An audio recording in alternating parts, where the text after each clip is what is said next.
We have started the webinar, and our members of the public are now being let into the meeting. All right. Welcome, everybody. This is the Colorado Oil and Gas Conservation Commission. I don't know what day it is in terms of rulemaking, but we've been at this for a while. We're allowing our participants to Zoom in. So we're going to give everybody another minute or so, and then we will get started with our meeting this morning.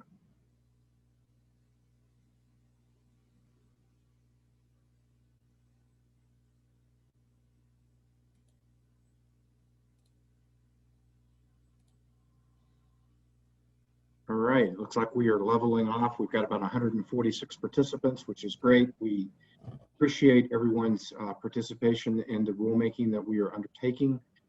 My name is Jeff Robbins. I'm chair of the Colorado Oil and Gas Conservation Commission. We have our commissioners with us, and to confirm that, I would ask Hearings Officer Larson to do a roll call, please. Yes, thank you, Mr. Chair. Commissioner Gibbs. Here. Commissioner Gonzalez. Here. Commissioner McGowan. Here. Commissioner Mesner. Here. Commissioner Nanjapa. Here. Commissioner Putnam. Here. Good morning. Commissioner Robbins. Here. Mr. Chair, you have 7 out of 7 commissioners present. Excellent. Thank you very much. Commissioners, good to see all of you again. It's been a few days since we last met. We are here this morning to receive a staff report and staff direction, incorporating the direction that the commissioners had given to staff on the series that we've had meetings on over the last several weeks. That is the 200 through 600 series of rules. These rules we are working through are the mission change rulemaking. And with that, I would love to introduce Director Julie Murphy, who I believe is going to lead us through a presentation this morning with herself and her wonderful staff. Director Murphy. Thank you, Chair. Good morning, Commissioners. Good morning, Colorado. Thank you first for a little bit more time between Wednesday and today to work through and make some further refinements. I think with the time that we've, at the staff level, have been given to incorporate your direction, we've tried to build out rules that work together. There are a couple of question marks that I think that you've left over, wanting to see how we settled out on some individual rule provisions. So we will try to flag those as we go through today's presentation. And with that, Mr. Minor, do you mind queuing up the presentation, or Ms. Larson? Sorry. And here we go. Next slide, please. Taking us back to where we started on August 24th, which seems somehow like it was yesterday and also perhaps a lifetime ago. I started with kind of this representation of the decalibron and the effort that has gone into what has been presented to you and now what you participated in shaping very directly. Next slide. Kind of just as a reminder, yeah, we started there on August 24th, and here we are a lot further along. Next slide. So today we're going to cover the rule slides in a slightly different order than they were presented to you over the course of the first 3 weeks. I'm going to start by introducing the 600 series, and in particular 604. At the outset, I think that this rule has critical importance, and also it is one of the tools, not all of the tools, and I think that's what we need to keep in mind as we work through the remaining rule sets and rule changes. From 600, I will move into 300, and the interrelationship between 3 and 6 is a place where we do have at least one question for you, commissioners. We are going to introduce one of the new staff members to you today, Sabrina Trask, who's been with us for a while and has served a couple of different roles. She understands the permitting side of the shop very well. She also understands the oil and gas location side of the shop, so she brings a particularly unique perspective to this, and she's really taken the time to evaluate the structure of the disproportionately impacted community definition. And so I guess to set your expectations, I'm going to cover a lot of information fairly quickly, and then Sabrina is going to go through a pretty deep dive onto a really critically important topic to me, to COGCC, and to Colorado. I would suggest we think about taking a quick break just because at that point in time, just because there is a lot of ground to cover today, and we're going to be going fairly quickly, so it'll feel more like a fire hose than a steady drip. With that, after Sabrina, Mr. Miner will present to you changes around the 400 series and 200 series, and we will close out this morning with Ms. Larson presenting about changes to the 500 series. I do want to take yes? Just quick procedural question.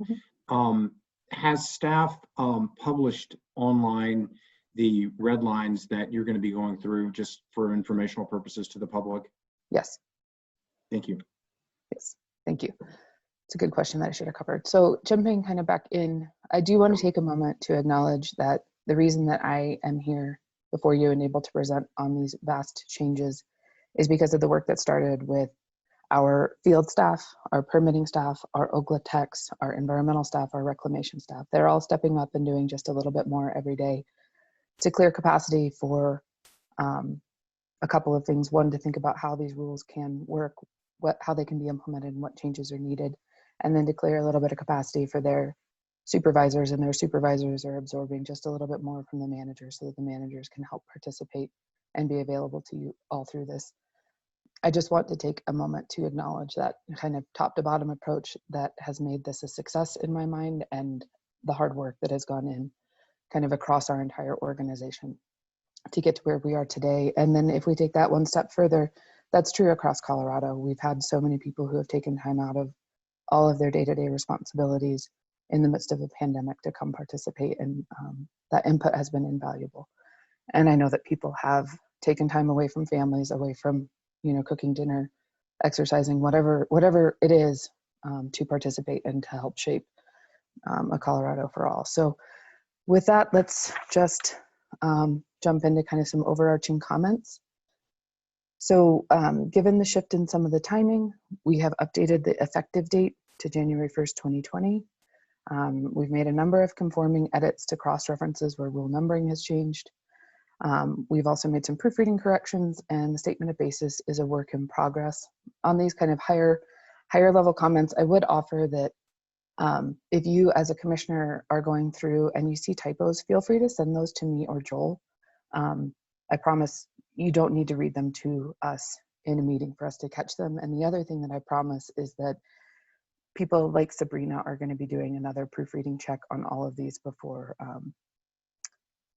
in the coming weeks. So I think that it's important to catch typos. I don't mean to minimize that, but I also would much rather get them via email than taking the time to go line by line and ask whether a comma or semicolon is appropriate.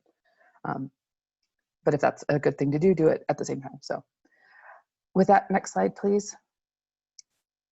So as I said, I'm going to start with the 600 series, start with 604, move into 609, and then close with 614. Next slide, please. So 604, I think I should also start with this prefatory remark. Today, when I'm talking about changes, I'm largely talking about the changes from what staff proposed on August 17th to what staff has brought forward to the commission in light of the commission direction over the course of the first 3 weeks of hearing. I hope to be precise enough to remember when I'm talking about existing rules versus the 817 version, but generally, when I'm talking about changes today, it's the change from 817 to today. So jumping deep into 604, we have made no changes to what was proposed for 604A 1 and 2. We have moved the school facility or child care facility setback from 604B to 604A and eliminated the possibility of a school to waive a setback. I think that was pretty clear direction from the commissioners. We also maintain language from staff's 817 version related to resolving issues about whether a proposed location is in proximity to the school facility. Staff believes it's necessary to maintain this language because of the importance of measuring to a school facility instead of the school building itself. As we discussed last week, the school facility can encompass outdoor areas, and so we wanted a process to be able to make a decision and bring any concern about it to the commission itself. The second substantive change to 604A is moving the 500 setback that staff had previously proposed in 604C into 604 as subpart 4. We also incorporated the concept of informed consent in this language, and yep, thanks, Mimi. So I just realized I was on the wrong slide. So again, if you look at the language, you see that language struck through called building units, and then in subpart 4, that was previous 604C1. We've moved that up and added informed consent based on the directive of the commission. With that, I'm going to start talking about 604B, which is largely new language with a bit built in from previous 604C. To me, this reflects what I heard from the commission, in that the commission recognized that the 2,000-foot setback is a blunt tool, but it's not the only tool available to the commission to protect public health, safety, welfare, environment, wildlife resources. And I also heard that the commission wants to consider siting on a case-by-case basis within 2,000 feet with appropriate protections. So as we look at how 604 has been structured, or 604B has been structured, it creates 4 exceptions. It presumes that there are no locations within 2,000 feet unless one of those 4 exceptions are satisfied, not all. These exceptions, like all other commission rules and decisions, are governed by compliance with the Act, including the changes of 181. So I'd like to take a minute or two to go through kind of the 4 exceptions. One is very comparable to what staff has proposed to be included as 604A4, which is informed consent from building unit owners and tenants within 2,000 feet. The second exception is that if a proposed location is with an approved comprehensive area plan that included preliminary siting approval, or if the proposed location is within an approved comprehensive development plan. I'm going to flag right now that the language around the comprehensive area plan that includes preliminary siting decision really ties into language that this commission directed staff to prepare in the comprehensive area plan rule of 314. So just kind of hold in the back of your mind that this ties into language changes that I will discuss with you in Rule 314. The third exception is that if the working pad surface is within 2,000 feet, but if certain pieces of equipment are more than 2,000 feet from all building units, the location can be cited. And the list of equipment includes wells, tanks, separation equipment, or compressors. And this gets to some of the dialogue that we heard about, how do we measure?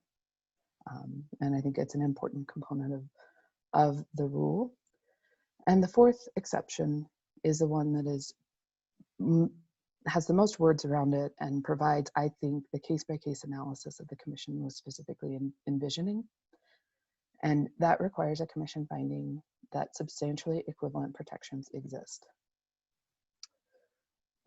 So to kind of run through that again, because this is new language and we're working through it, the fourth exception would be a commission finding after a 510 hearing that the location and conditions of approval are substantially equivalent protections for public health, safety, welfare, the environment, and wildlife resources.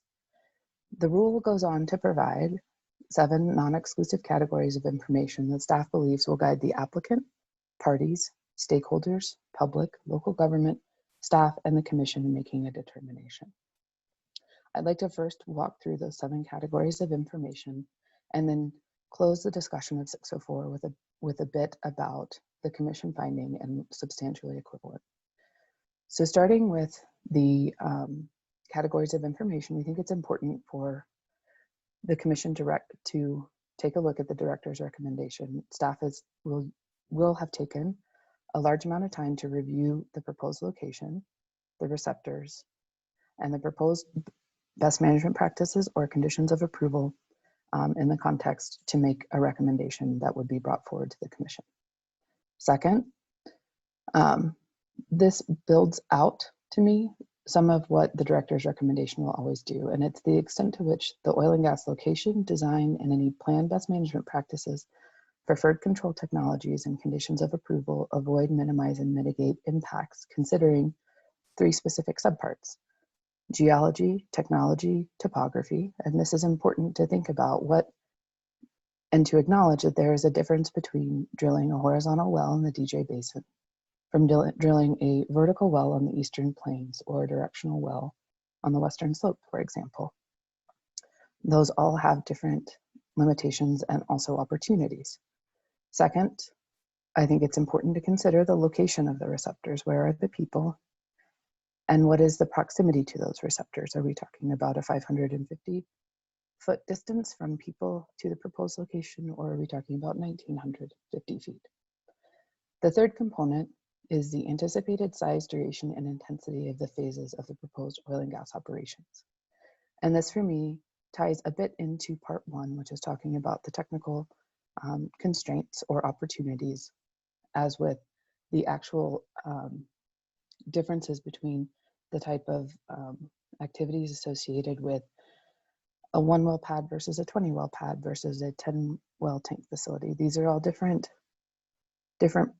considerations and should be thought about from that lens. So I think it's important to understand that the intensity is a reflection that 1 well is different from a 20-well pad, and we want the operator to come forward with tailored information that makes sense within that constraint. I think this is also important because one of the important driving factors within 604 is for consolidation of facilities, right? For the most part, we don't want 32 individual well pads scattered throughout a community. And one of the most important benefits that we look at in many of these situations is a reduction in surface disturbance, plugging of old vertical wells. And so how these pieces fit together is something that the commission consider, and that also will tie into one of the other categories of information I'll discuss shortly. The third category of information that I think is particularly important, and I think the testimony and perspective from Adams County is illustrative in that, what did the local government decide about this proposed location? If the local government has made a decision, or what is kind of the local government's perspective if they have not yet made a final decision? For example, if a local government has a 1,000-foot setback and has made a decision to site something within 1,400 feet, within 1,800 feet, how should that factor into the commission's analysis, given that that local government has gone through its own independent process to evaluate public health, safety, welfare? The fourth category of information that I think is important is the operator's alternative location analysis. Ultimately, we hope that alternative location analysis take a look at the scope of options available for a location, and in considering the different advantages and disadvantages of each location, come forward with what could be the least impactful. In so doing, that analysis is critical to understanding what are other constraints or opportunities associated with the oil and gas location that should be the basis of information, or should be a basis of information for the commission to evaluate. The fifth category of information is related oil and gas location siting and infrastructure proposed as a component of the same oil and gas development plan as a proposed oil and gas location. This for me is important because as we kind of, 604 is one rule, right? It's one tool. It's not the only tool, and we also need to consider it in the broader spectrum of how the rules as staff has proposed them and as the commission is considering work together. And so if we come back out to the principle of the oil and gas development plan, which is to give operators an opportunity to come forward with a few or more than a few surface use permits to develop a kind of coordinated plan to approach for development. It's also at the oil and gas development plan level that we're collecting specific cumulative impacts information. And again, there's more to come on that as we move through today's presentation. But I think that understanding how a proposed location fits into a broader plan is an important component when the commission is weighing the concept of substantial equivalency for purposes of Rule 604. The sixth category of information is how the oil and gas facilities associated with the proposed oil and gas location are designed to avoid, minimize, and mitigate impacts on residential building units and high occupancy building units. And this to me is it is kind of a corollary to the third exception I discussed, in that were the facilities on the proposed location designed to minimize impacts to folks. And the simplest way to think about this is if all of the people in proximity to the oil and gas location are located northwest of the pad, did we try to locate equipment in the southeast quadrant of the pad to the extent that's possible and safe? Again, it's kind of how does this pad, how did the operator think about the landscape in which the pad is proposed to minimize impacts, which I think ties in very nicely with the directive of 181 in particular. So then with G and the 7th category of information, it's the operator's actual and planned engagement with nearby residents and businesses to consult with them about the planned oil and gas operations. And again, G carries forward to some degree concepts that we require in the 300 series around consultation, but also add kind of a forward-looking component. How will an operator respond if there's an issue or a question? What is the path? How are we engaged? How are we proposing to respond? So this piece also ties into one other change that staff is recommending today in 507, and that is to consider folks within 2,000 feet, or not folks, owners and tenants within 2,000 feet to be affected persons. So again, there's more to come on that later, but wanted to flag it here because I think it ties into the broader concepts of engagement with community and understanding of kind of the back and forth communication or the iterative dialogue, the feedback loop, whatever kind of phraseology fits the best. So those are the categories of information staff thought would be particularly impactful as the commission is weighing how to make a case-by-case decision on siting within 604. And now going back to the finding standard, right? The substantially equivalent language. I think we heard quite a bit of dialogue about this from the commissioners. And to me, what substantial equivalency illustrates is that maintaining a distance of 2,000 feet from a residential building unit and high occupancy building unit is just one of several ways to protect public health, safety, welfare, the environment, and wildlife resources.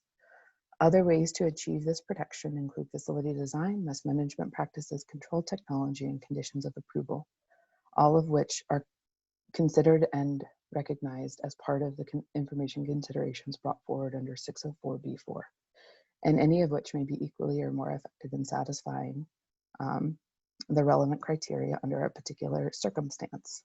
So this 604B complements the rules that staff has proposed to apply within 2,000 feet. Next slide, please. Which illustrates that distance is not the sole or predominant tool, though it remains an important tool. The Act directs this commission to regulate in a manner to protect and minimize adverse impacts to health, safety, welfare, the environment, and wildlife resources. And with a substantially equivalent language, I believe the commission can evaluate whether a proposed location, in consideration of how it is proposed within a broader oil and gas development plan, and determine whether the location and accompanying conditions satisfy the Act and the commission's regulatory requirement that would otherwise be met by maintaining a distance of 2,000 feet. So this is a pretty, that was a lot of information in a short period of time, and that's the theme for the day. So bear with me, and maybe we can all take a deep breath as we move to the next slide, which is a completely different topic. It is Rule 609 and tank inspections. And this slide is on here to remind commissioners that staff came forward with changes to you between the draft that we released on 8/17 on tank inspections and then what we brought forward to you during the hearing. And we continue to hope that you will support those changes. We worked hard with industry to further refine them. And I think we have appropriately captured some very important components around tank inspection design and clarifying the standards for evacuating out of service tanks and to better align audio, visual, olfactory requirements with CDPHE standards. So that's a quick coverage of Rule 609. Next slide, please. And this closes out our discussion today on the 600 series wells, which is the coal bed methane wells. We heard from La Plata County that there was a concern about language that the staff had eliminated existing language in today's rules that staff eliminated in its drafts should be built back in. We took a hard look at that question and agreed. And so we're here today asking you to include the following language in Rule 614. Again, this is language that LaPlata County requested, and we thought it made sense. And with that, that concludes my remarks on the 600 series and an overview of the changes. I think that the changes that the commission requested, at least on 614, were very, very targeted.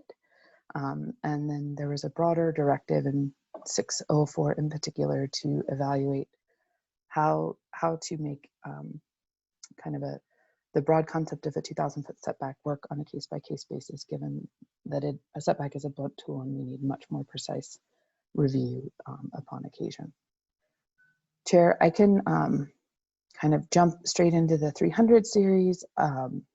What's the pleasure? As you mentioned, Director Murphy, that is a lot of information in a short period of time.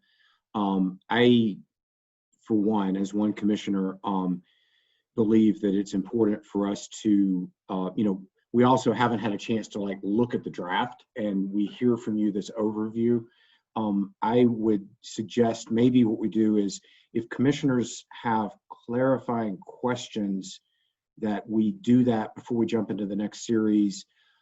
Otherwise, what I'm going to suggest we do today is take all of this information from staff on all of the series, the 200 through 600, and then after we've heard from staff, have clarifying questions, but not get into deliberation, and instead give us the next 3 or 4 days to digest all of this. And then we're, I think, set to return on Tuesday to initiate deliberations. So I would look to my fellow commissioners, who I cannot see all of you. Actually, I'm going to move my screen around so now I can see all of you. Are you comfortable with that direction? Does anybody have clarifying questions at this point on the 600 series before we move into 300?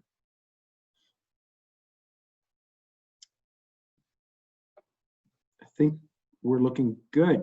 Excellent job, Director Murphy. So we would then move into the next series. Thank you, Chair. And of course, commissioners, staff, and especially those who are the deep subject matter experts will be available to you throughout presentations to discuss these changes and any others. And with that, I would like to jump into the 300 series. Thank you, Ms. Larson, for reading my mind. So I think that we received pretty clear direction from the commissioners on 5 different rules. Within those, there are some pretty meaty topics. And so I'm going to work through these five rule series. Ms. Larson, if we can move to the next slide, please. And so what's interesting about the first proposed rule change on Rule 301 is that it actually came from the Commission's direction in the 200 series. We heard this discussion from a couple of the different lawyers that the rules as proposed had kind of standardless standards. And in taking that feedback, we took a look at what they had briefed, what they had prepared, what they had brought forward to you, and made the decision to adjust the denial criteria in Rule 301B to say that the Commission may deny an oil and gas development plan, and the Director may deny oil and gas operations if it does not comply with the Commission rules of the Act. To me, as a former or recovering lawyer, however you want to think about it, this is the right standard. If it doesn't meet the Act or rules, it shouldn't move forward. So we thought that that helped clarify some of the language or concerns that were brought forward by other folks. Again, this is direction that you provided to us in the 200 series that we thought was appropriate to implement in the 300 series. We haven't done that very often, but I want to be abundantly clear when we have. With that, next slide, please. And so we had a lot of discussion about coordination with local government and the federal government, but in particular, these changes are focused on local government coordination. I worked closely with some of the local government partners on some language and some improvements to 301F in particular, and also some clarification around consultation and coordination. So To us, we think that the changes to both 301F and 301A6 better provide for coordination, and in situations where the local government needs or wants our input, we are available to provide it. We are available to help stave off conflicts that we can identify at a high level. And I mean, I can continue to belabor the point or read language to you, but that makes me incredibly uncomfortable because you're all very capable readers. So I just wanted to touch on that. That's the purpose of the changes to 301F and 303A6. I think they're important, and they really honor the changes in how our organization has been directed to and desires to collaborate with local government partners as we move forward. Next slide. So with 303A5, we are getting into some of the kind of meatier and more technical changes to the cumulative information gathered as part of an oil and gas development plan. We heard a lot of discussion about water use and recycling. We've tried to build in some components for that here and in another section of the rules that I'll cover. We also heard that we wanted to address disproportionately impacted community information more clearly, inclusion of recreation of scenic values, and then the direction to revise wildlife and soil information based on coordination from CPW. So we've made those changes in 303A5. I think the one thing I would flag for you is that in our coordination conversations with CPW, or Colorado Parks and Wildlife, they really wanted to focus on a couple of pieces of information and not the entirety of the list that we had prepared. And so that is why that list has actually been truncated based on our coordinations. Next slide, please.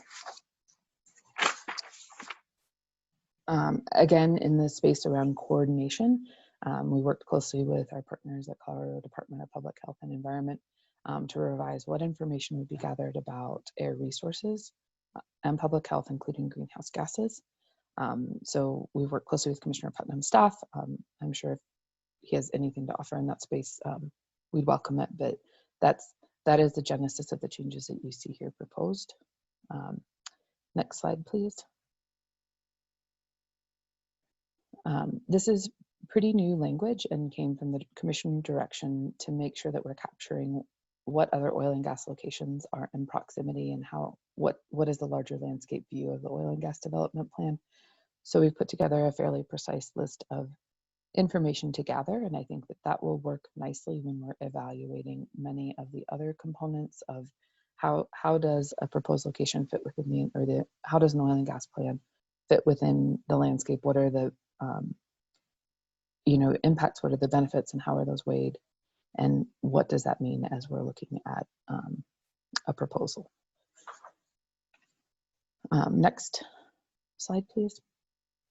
This one was a fairly clear directive, I think, from the commissioners in terms of the cumulative impacts plan. In response to your direction, we've made cumulative impacts plans mandatory for every Form 2A. And so as we're thinking about information, we're gathering the cumulative impacts data at the oil and gas development plan level, but we're having a specific cumulative impacts plan for each individual surface use permit. And so those are going to work in concert to inform decisions. But I just want to flag the different layers at which they operate. And we also tried to articulate some things that we thought would help make a cumulative impacts plan for a particular location helpful.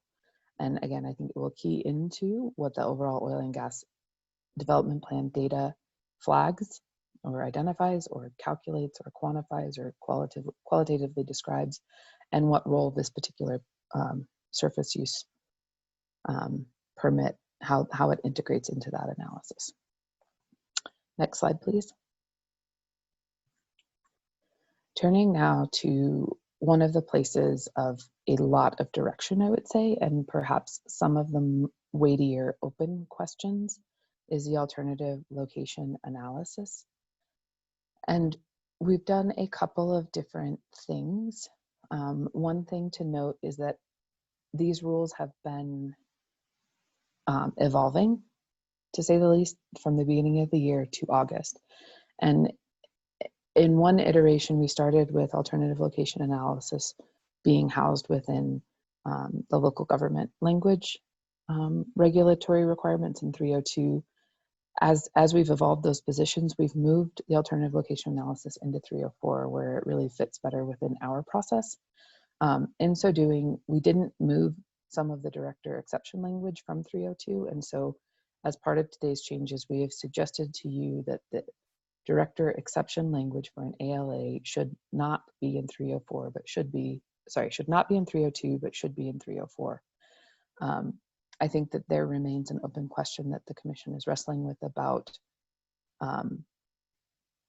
whether a director should be able to grant an exception.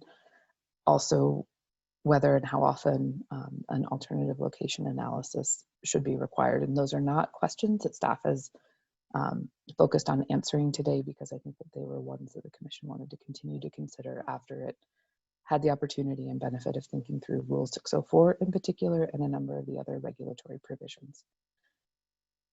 So also within the alternative location analysis space, we added an exception for locations that are approved in the comprehensive area plan preliminary siting approval. And again, this ties into the language in 314 that I will be getting to in a few more slides, wherein the commission directed staff to develop a process to get kind of a preliminary siting decision for locations that are proposed as part of a comprehensive area plan.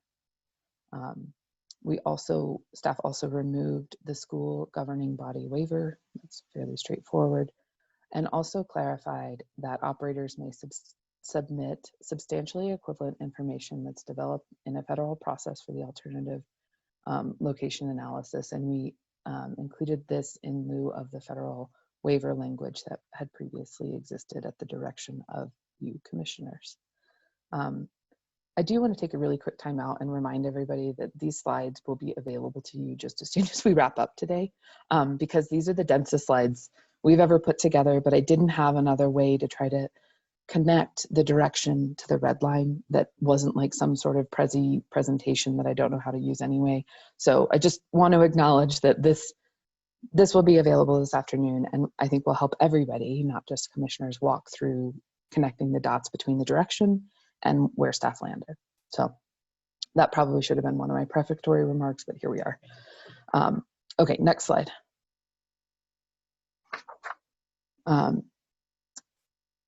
And this jumps really into the direction around what are the criteria that I alluded to a few minutes ago around when is an alternative location analysis required? What criteria apply? One thing that is important, and I want to have the commission focus on, is that there was a lot of commission dialogue about whether the alternative location analysis should apply at the same point as the 604 setbacks, or should it apply more broadly? Should it apply differently? And so what staff has included in the proposed language today is to match the alternative location analysis applicable to proximity to a residential building unit or high occupancy building unit with what commission's direction was for 604.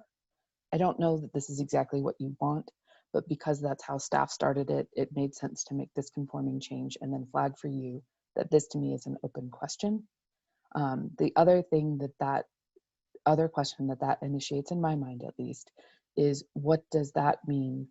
What if it's 2,000 feet from one residential building unit or high occupancy building unit? How does that interrelate to the requirements for an alternative location analysis for proximity to a disproportionately impacted community? The one thing that I feel very passionate about is that I leave it to your direction in terms of how to work out the applicability or the criteria around those two components. However, there are substantive requirements for an alternative location analysis within a disproportionately impacted community that I think are the right thing to do. I think that's what the direction I heard from each of the commissioners on this point. And so I don't want to lose sight of the fact that there are substantive requirements for disproportionately impacted community that are really critical to me at the alternative location analysis stage. So I'm sure we'll continue to work through those pieces. Next slide. And as though to fulfill my own prophecy here, here we are talking about disproportionately impacted communities, right? We did hear more specific direction from you all around what information should be required for an alternative location analysis in proximity to a disproportionately impacted community.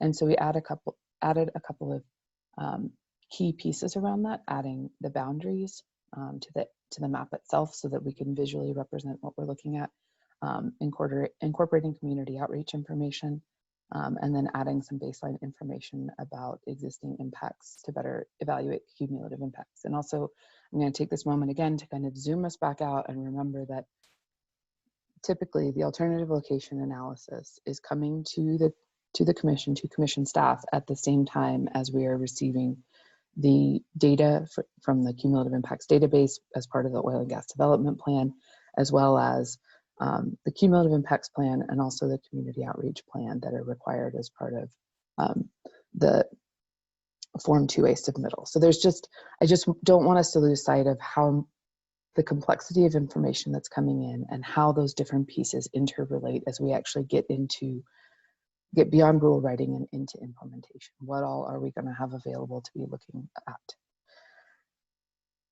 Next slide, please. So this again is information to be received on the 2A or the oil and gas location assessment. We added a couple of pieces, one of which has been very important to our stakeholders around geologic hazards.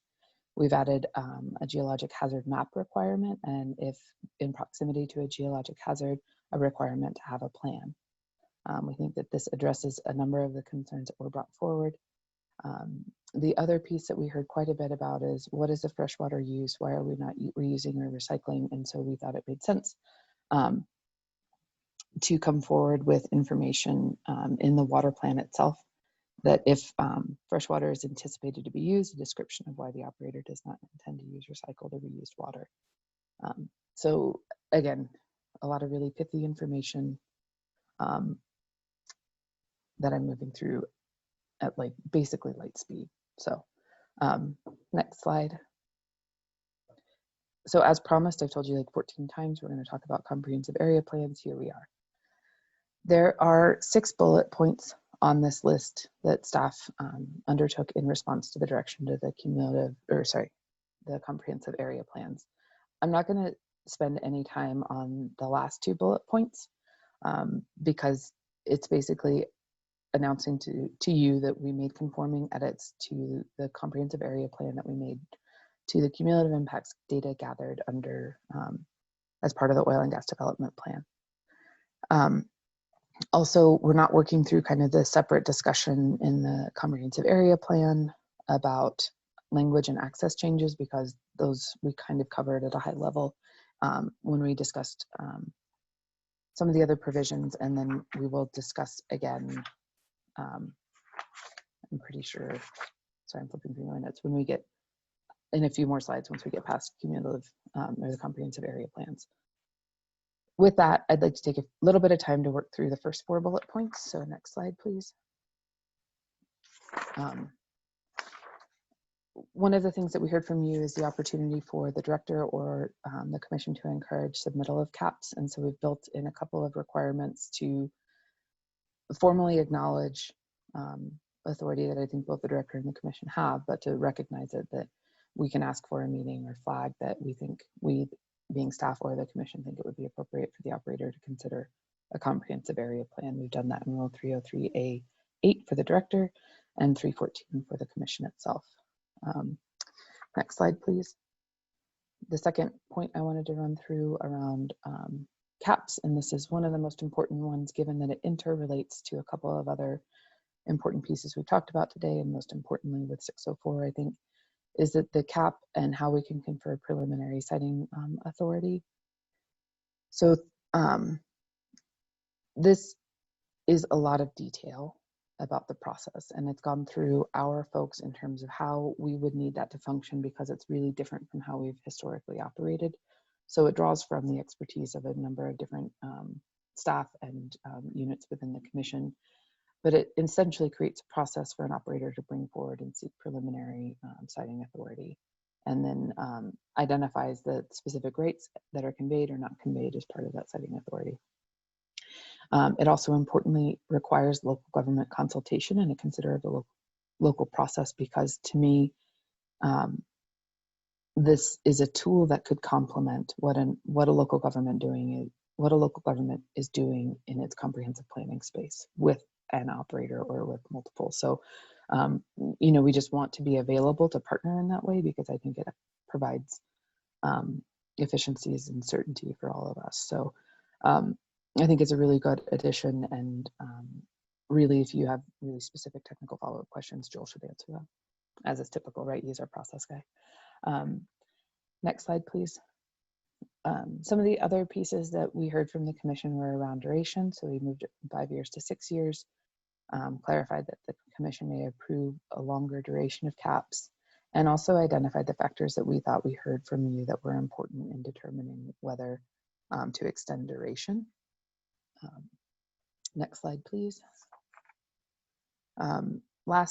Our last conversation around comprehensive area plans was around mineral ownership, and kind of this tension of you kind of want somebody to have a lot of it, but maybe you don't want to dictate it or be overly prescriptive about it.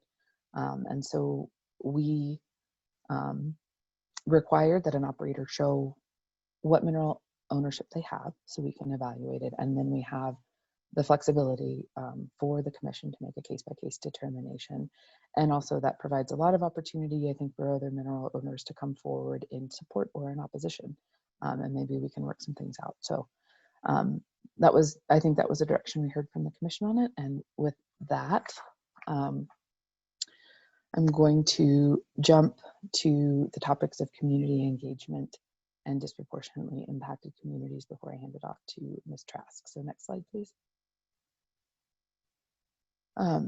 I think we talked a lot about how operators are part of their community, and we hear so often how they are, and we hear often really good stories around it and sometimes not as great of stories.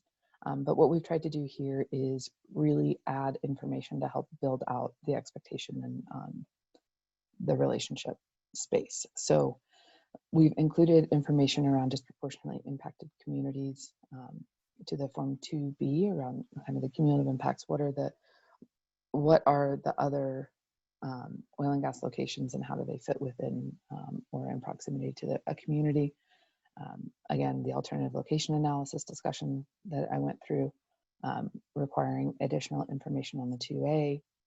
We also, at your direction, increased public comment and consultation periods in proximity to disproportionately impacted communities. We improved language access requirements throughout the 300 series rules. And then we also revised the definition for disproportionately impacted communities, which Sabrina will take us through in detail. So next slide, please.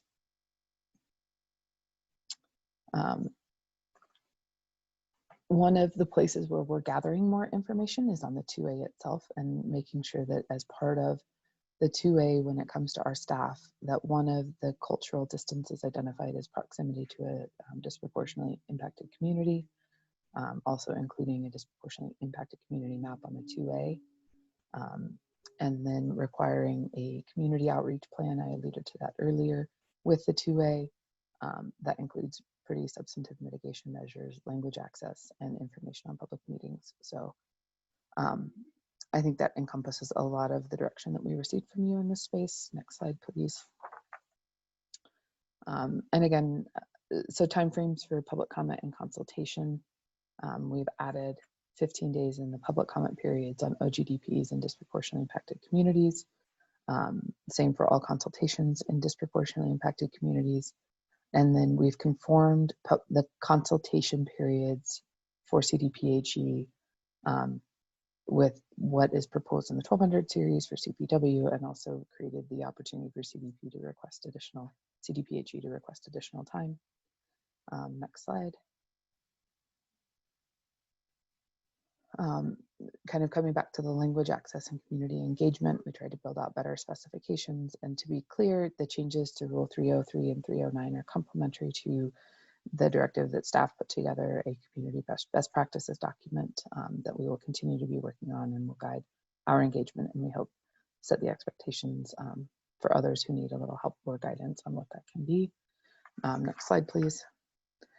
And with that, you have the unusual pleasure of getting to hear from Ms. Sabrina Trask. She's got about 15 minutes of a deep dive into the definition of disproportionately impacted communities, to look at the data, to look at what we considered and how we arrived at a revision to the definition. We've worked closely with some of the folks who presented to you about this, and ultimately kind of worked very hard to create a very workable and meaningful, emphasis more on meaningful than workable, but it also needs to be accessible and available, definition of disproportionately impacted community based on the feedback from the commissioners and from the parties.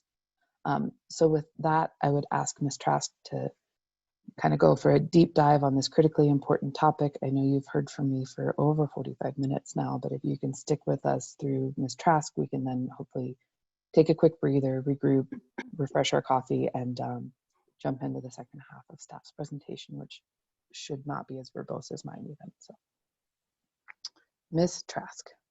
Thank you, Director Murphy. Ms. Trask, we look forward to hearing from you. We've not heard from you yet in this rulemaking, so if you could give just a bit of an introduction to commissioners in Colorado, I think that would be lovely, and it's great to see you. Yeah, thank you, Chair Robbins, and thank you, Director Murphy. Good morning, Commissioners. I'm Sabrina Trask, the Senior Oil and Gas Location Assessment Specialist within the Environmental Unit. I actually did meet you briefly a few weeks ago, but to reintroduce myself, I've been with the agency for 4 years in both the permitting group and the environmental unit. I have a bachelor's degree in geology and a master's in environmental policy and management with a concentration in environmental planning. During the initial 300 series presentations, various parties recommended additional clarifications and revisions to the 100 series definition of disproportionately impacted community, or DI community. You, commissioners, requested staff consider some of those suggestions, so I'd like to present just a few slides today discussing the changes we are proposing. Staff has improved the definition of DI community by clarifying 3 specific topics within the definition: demographics, income, and now language, which was not included in the previous draft. The revisions we've proposed result in the following improvements. First, we clarified and simplified language regarding the identification of block groups based on minority populations. I'll speak more about the definition of minority and minority populations in the next slide. And just as a quick reminder, block groups are statistical divisions of census tracts in the hierarchy of census data. They are defined by population, not by geographical size. Second, we redesigned the income-based part of the definition to more closely align with stakeholder-preferred data sets and income criteria. Next, we removed the definition that combined demographic data, which was at the block group level, and income data, which was at the tract level. Now, all definition criteria are at the block group level of census data, which improves consistency and efficiency in DI community identification and GIS review. Finally, we added linguistically isolated communities, which I'll define a little later in the slides. Next slide, please. Before I get into the details of our revisions, I'd like to clarify that we propose using the Environmental Protection Agency's definition of minority, which is based on race and ethnicity. We did receive feedback from other agencies and stakeholders suggesting we include language for communities of color. And while staff absolutely appreciates the intent and the meaning of that language, we feel that using the EPA's definition aligns more seamlessly with our use of federal census data on race and ethnicity, particularly as self-identified by census participants. The originally proposed definition of DI community used language that included a whichever is greater scenario regarding the percentage of minority population. That was definitely confusing. This scenario has now been split into 2 separate definitions, which more closely align with the EPA's definition of minority population. The revised language in Part A will now identify block groups in which the minority population is greater than 50% of the total block group population. This may seem counterintuitive in that a group of people that make up the majority should not be called a minority population, but keep in mind we are recognizing this minority population based on the significance of the group's racial and ethnic diversity. This is what determines the block group status as a DI community. The revised language in Part B will capture those block groups in which the percentage of minority population is greater than that of the county. Where this is an important distinction from the 50% definition in Part A is best shown using Weld County as an example. In Weld County, the minority population makes up approximately 33% of the county's total population. Any block group that has a minority population greater than 33%, which is statistically meaningful in the context of all of Weld County, will now be included as a DI community under definition Part B. Some of these block groups would have otherwise been missed under the original definition and solely under the new definition Part A. Staff proposes using the American Community Survey, or ACS data, to obtain this demographic information. I'll speak a little bit more about the ACS and its data sets in a moment. Next slide, please. Stakeholders recommended revising the income piece of the definition to use a benchmark of 200% of the federal poverty line rather than using low income and moderate income designations from the Federal Financial Institutions Examination Council, or FFIEC. Staff agrees with this concept, and we worked with parties and their experts to review and discuss various approaches to get there.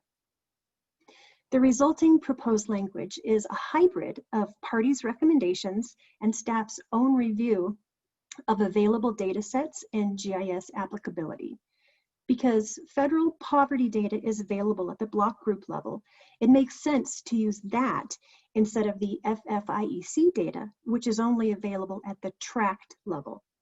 This also allows for more granular data review and is consistent with the census level used for determining percent minority population. The U.S. Department of Health and Human Services, or HHS, publishes a nationwide poverty guideline based on household income and the number of people per household. This guideline is widely used by state and federal agencies to determine income eligibility for various programs, such as parts of Medicaid, the Children's Health Insurance Program, or CHIP, Head Start, etc. The guideline is updated annually and is named for the year it is published, but contains the income limits for the prior year's income data. The guideline used in today's presentation is indexed as 2019, but it reflects income data for 2018. In assessing which guideline to use as related to the number of people per household, staff reviewed Colorado data from the U.S. Census, ACS, individual counties, and our COGIS database in hopes of identifying a useful benchmark. Per the 2018 ACS data, Colorado has a statewide average of 2.56 people per household. In addition, the 9 counties with the highest oil and gas activity and the most currently pending permits have an average of 2.65 people per household. Based on this, staff proposes using the HHS Poverty Guideline for 3 people per household. We believe this is realistically representative of statewide populations, and specifically those geographic regions in which continued and future oil and gas development is most likely. The 3-person per household guideline for 2019, which again is based on 2018 data, is $21,330. 200% of that is an annual income of $42,660. So any block group with a median income of $42,660 or less will be designated as a DI community under this definition.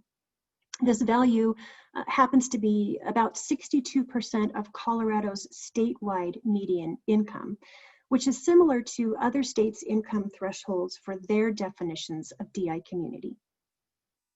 One thing to note is that staff intentionally did not use the US Census poverty threshold.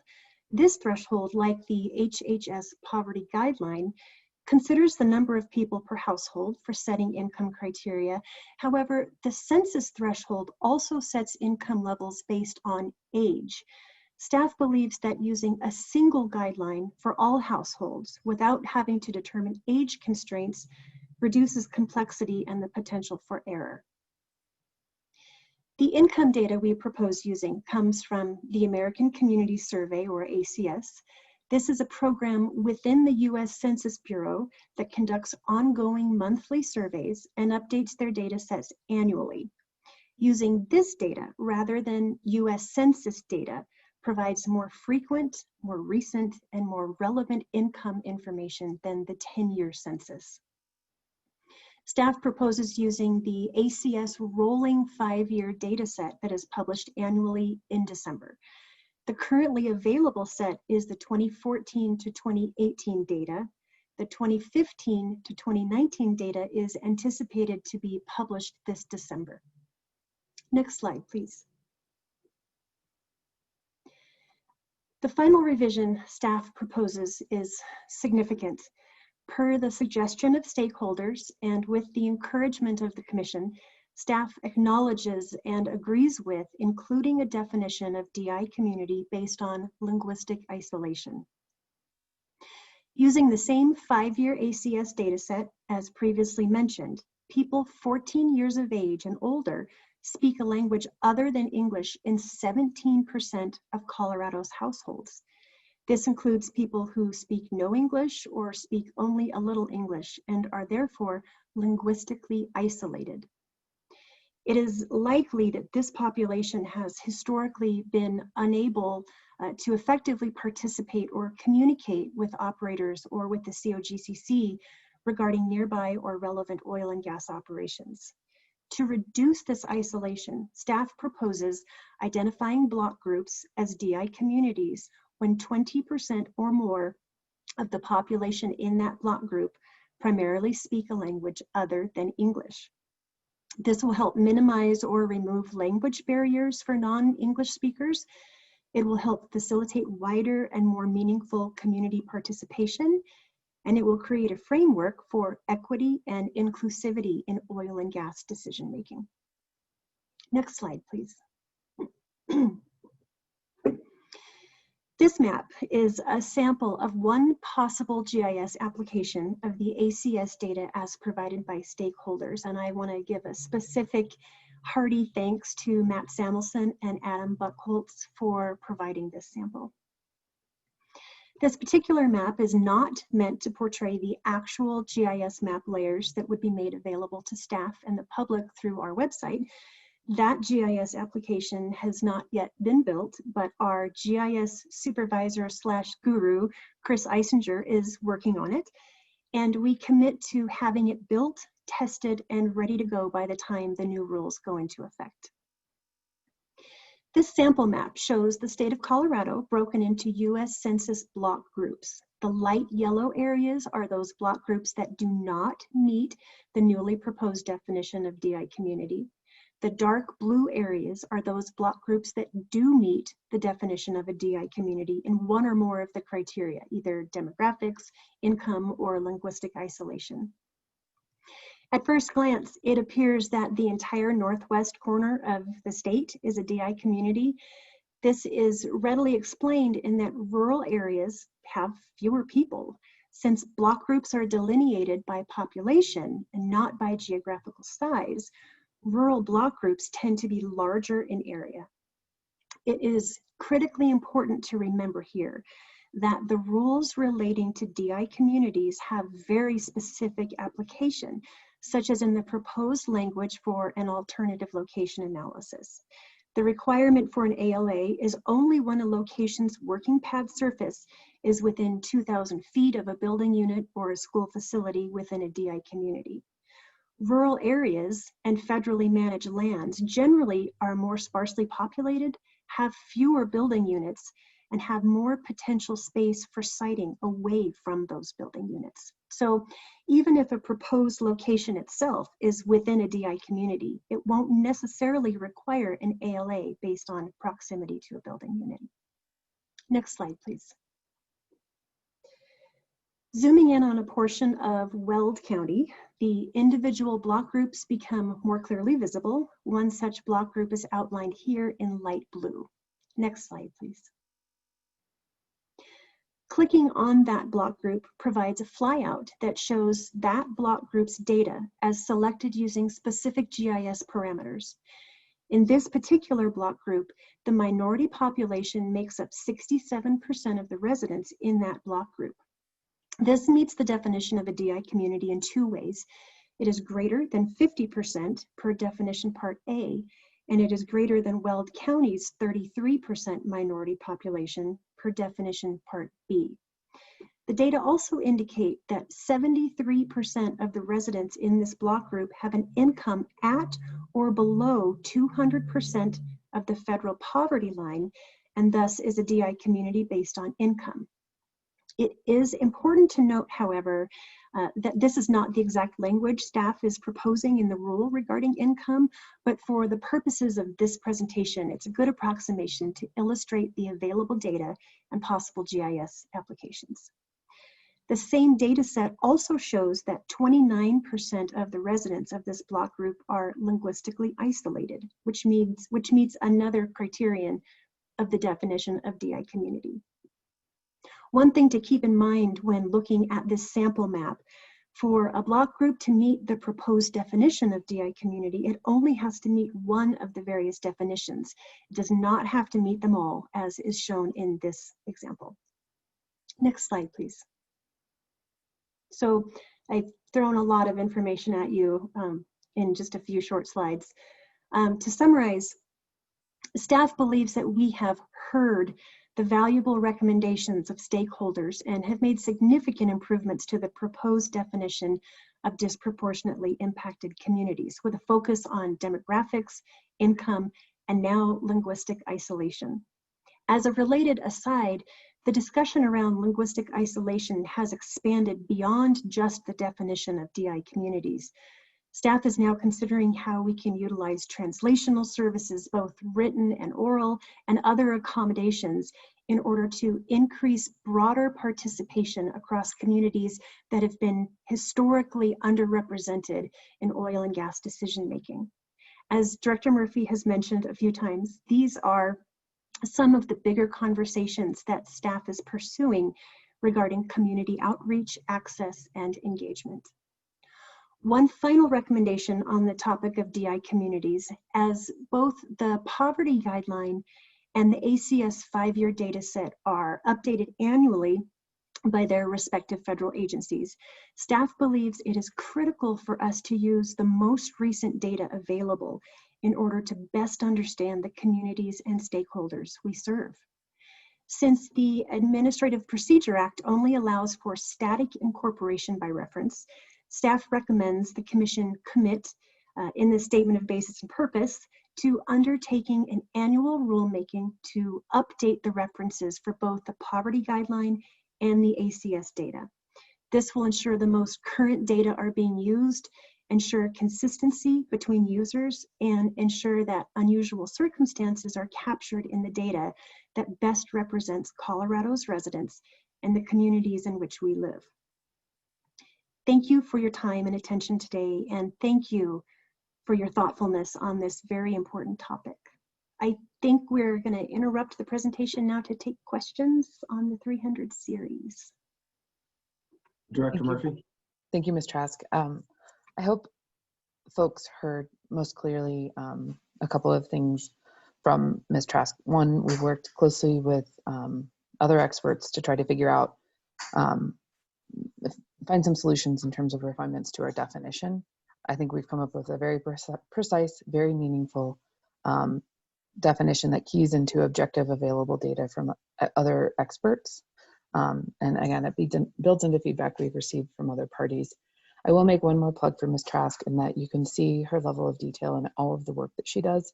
She is one of our like rule reviewers for commas and periods and semicolons. And so when I say that we're sending all of these rules through rigorous human beings to take a look at and make sure we have the commas, T's dotted, I's crossed, which is why I don't do the proofreading, by the way. She's one of those people, so. Happy to help. Thanks. Thank you, Director Murphy. Thank you, Ms. Trask. Commissioners, I think at this point, we've now heard from staff on 300 series. I agree with Director Murphy, a lot of information at light speed. Thank you for presenting that to us. Do commissioners have any clarifying questions relevant to the 300 series information we've received from staff?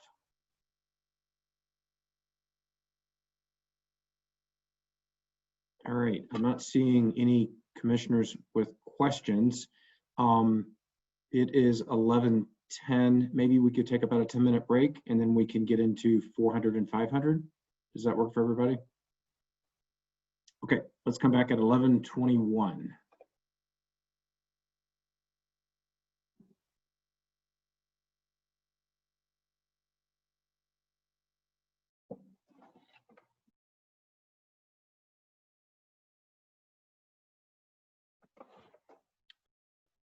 Hello, folks. It is 11:21. We will come back to order and proceed with receiving information from our staff. Just as a reminder to the 221 participants, today is the day in which staff delivers back to commissioners red line versions of the rules along with these PowerPoint presentations. The red lines are based upon the direction that the commissioners gave staff after having received information from all of our stakeholders about the August draft. This has been an iterative process for the state of Colorado. We've gone from the statute to a white paper to straw dogs to 2 sets of rules to 93 different parties with presentations, both written and oral. And we are now receiving from staff back to us the red line versions of the rules with staff's direction or our direction to staff and staff's implementation of that. We've heard now, Ms. Murphy, from you on the 600, you and Ms. Trask on the 300. What is next?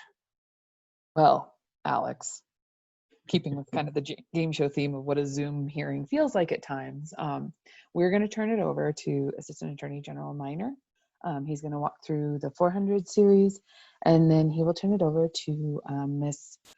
Larson to close us out for the morning. And forgive me, I am going to have my video off, but I'm listening very closely as I kind of help out with my mom. So. Great. Assistant Attorney General Minor, we look forward to hearing from you.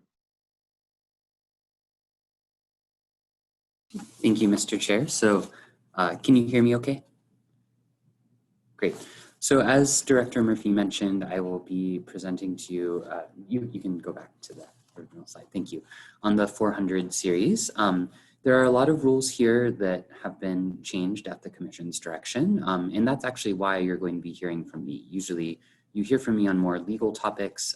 The rules that have been changed in the 400 series at the Commission's direction really touch on the expertise of all of the COGCC senior management staff. So rather than doing a round robin where you hear from 7 or 8 different people, I'll just run through them all, but I want to emphasize that all of the senior managers, Ms. Stanzik, Mr. Duranlo, Mr. Andrews, Ms. Larson, Mr. Leonard, and Mr. Cuthbertson are all available to answer your questions about any of these rules if you have them later on. So let's move on to the next slide, please. I'm going to start out with Rule 401, and that's actually one of the rules that Director Murphy mentioned at the beginning of her presentation about staff continuing to make proofreading changes and conforming edits to improve clarity and to address issues that were not caught in the earlier drafts. So what is now Rule 401 was first adopted, I believe, in 1964, and it exempts certain oil and gas fields that were already well developed at that time from the standard subsurface spacing provisions that were applied statewide at that time. So staff went ahead and revised Rule 401D2 to make the language of this exemption clearer. Staff chose not to list the exact oil and gas fields that were discovered early in our state's history of oil and gas development in this rule. But if you have questions about which fields those are, I believe that both Ms. Stanzik and Mr. Leonard can list them off the top of their heads. I know that perhaps one of them that sticks in my mind is the Florence field in Fremont County. So if we could move on to the next slide. In Rule 405, the Commission directed staff to do two things: to add duration to Form 42s and to ensure that appropriate agencies receive notice about activities that may impact wildlife. This slide shows how staff implemented the first directive, to add duration to the Form 42s. And just as a reminder, Form 42s serve as notice to staff that an operator plans for any type of activity to occur, or in some places that an activity has already occurred. It's a critical tool for the Commission staff for just about every unit to stay apprised about what's happening at a location. For example, the field inspection staff use Form 42s to prioritize and schedule their inspections so that they can be on site at the time that certain activities occur. Staff in the engineering and environmental units use Form 42s for similar reasons to coordinate site visits and to track required activities at oil and gas locations like mechanical integrity tests. And finally, the Commission's Oil and Gas Location Assessment, or OGLA staff, use Form 42's governing construction notice, which we'll discuss a little more later, to keep track of site construction. There are 19 different types of Form 42s, and not all of them provide advance notice. Again, some provide notice after the fact. And some categories of activities that are subject to a Form 42 provide notice of very short-term activities that may only last for a few minutes or an hour, certainly less than a day. Accordingly, the language that staff has proposed in response to the Commission's direction to add duration to the Form 42s only applies to forthcoming activities and activities that last longer than 24 hours. Next slide, please. Staff has prepared a table on the next slide, once we get there, that show the 19 different types of Form 42s. And I apologize, I know it's a little hard to read, but it's difficult to get these all formatted to fit on one slide. The categories of Form 42s that are grayed out in this chart are the ones for which duration is not required, either because the Form 42 provides notice of an activity after the fact. So for example, notice that a flow line has been safely and properly abandoned, or because the activity is always less than a day in duration. So for example, the notice of a blowout preventer test. Next slide, please. The Commission's other direction to staff for Rule 405 was to ensure that Colorado Parks and Wildlife, or CPW, receives appropriate notice in advance of activities that could impact wildlife. Staff's current practice has already been to provide other state agencies, including CPW, with certain types of Form 42 notices of activities that might be relevant to them. Accordingly, staff codified that practice in Rule 405. Staff also checked in with CPW and other state agencies, including CDPHE and the State Engineer's Office, to verify which types of Form 42 notices they would like to receive. All of these state agency notices are now listed in Rule 405. Next slide, please. Rule 406 is the oil and gas location construction rule that I mentioned a little bit earlier. One component of Rule 406 discusses the Form 42 that provides notice of construction. So consistent with the edits that I just discussed, that staff has added language to that Form 42 at the Commission's direction to make sure that it includes the duration of the proposed construction activity and that notice will be given to Colorado Parks and Wildlife. You'll see that relevant and proximate local governments are also listed there. They were already on the list of entities that received that notice, so staff has just carried that forward from Rule 405 into Rule 406. Next slide, please. As you know, Rule 411 is a rule that received a great deal of attention from numerous stakeholders, and at the direction of the Commission, staff has continued to work with the parties and with CDPHE to bring forward proposed revised language. So first off, at the behest of Director Murphy, I'd like to specifically acknowledge the hard work done by Ms. Kelsey Wazelenki as counsel for Great Western Operating Company, as well as Mr. Sura as counsel for numerous public water system operators, who really coordinated on behalf of a wide range of industry stakeholders and public water system stakeholders, respectively, to arrive at final language that has almost complete consensus among the parties. That's really a great accomplishment and reflects a lot of hard work that you don't always get to see behind the scenes as commissioners. Turning now to the substance of 411, I'm first going to provide a high-level overview of 4 categories of changes that staff made to 411 before taking a deeper dive into some more specific topics. So first, at the direction of the Commission and in coordination with Commissioner Putnam's staff at CDPHE, staff revised several provisions related to ephemeral streams, and I'll take a deeper dive into that in just a moment. Second, staff worked with stakeholders that I just discussed to build consensus around 2 topics, the protection of recharge areas and how the Commission will consider a public water system choosing to waive certain categories of Rule 411 protections. Third, at the direction of the Commission, staff has combined standards that apply to groundwater under the direct influence of surface water or GUDI wells and type 3 wells. I'm not going to present a slide on that change because I think it's fairly self-explanatory. You can see how that got merged together. And also it's enough changes to different parts of various rules text in both the 300 and the 400 series that it doesn't fit neatly on one slide, and you already have enough sort of messy text-heavy slides to review today. Finally, staff moved the prohibition on using certain chemical additives in hydraulic fracturing fluid from Rule 411 to a new rule, Rule 437. Which now applies statewide, and I will provide more detail on that change when I get to Rule 437 later in this presentation. So next slide, please. Turning now to the ephemeral stream issue, I just want to briefly remind the commissioners and everyone else listening about the discussion that the parties and Commissioner Putnam brought forward during the hearing 2 weeks ago. The definition of classified water supply segment that the Commission adopted in 2008 includes only intermittent and perennial streams. Although these terms are defined differently from ephemeral streams in part of CDPHE's regulations, the way that in practice CDPHE classifies drinking water supply segments doesn't necessarily distinguish between these 3 different categories of streams.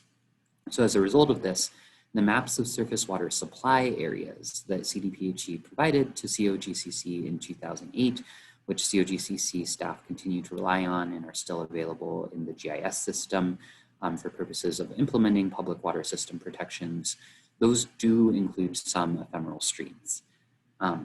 Because of the regulatory updates occurring in this rulemaking, CDPHE is going to provide COGCC with updated maps at the conclusion of the rulemaking, and those maps will continue to include some ephemeral streams, again, because CDPHE doesn't distinguish between stream categories in its maps. You'll see in the language here, staff has sort of revised a little bit of the language in the definition of classified water supply segment, which I think makes this a little bit clearer to everyone involved. Additionally, at the direction of the Commission, staff has added provisions that allow for CDPHE, public water systems, and operators to consult about whether additional ephemeral streams should be protected, and if there are ephemeral tributaries that otherwise would not fall under the protections of Rule 411 that should be considered. If so, the Commission can add those tributaries to protected areas on a case-by-case basis when considering individual oil and gas development plans as appropriate. Among the factors that the Commission can consider in making that determination, as proposed in the language here from staff, are best management practices that an operator plans to implement to avoid, minimize, and mitigate potential impacts to ephemeral tributaries that might make changes to the actual buffer zones themselves unnecessary. Next slide, please. Next, I'm going to review 2 specific areas where staff worked with industry and public water system administrators to refine the language of Rule 411. And I would just like to again commend the parties for their hard work, and I'm pleased to present language that has almost complete, though I believe not quite complete, consensus from all the parties.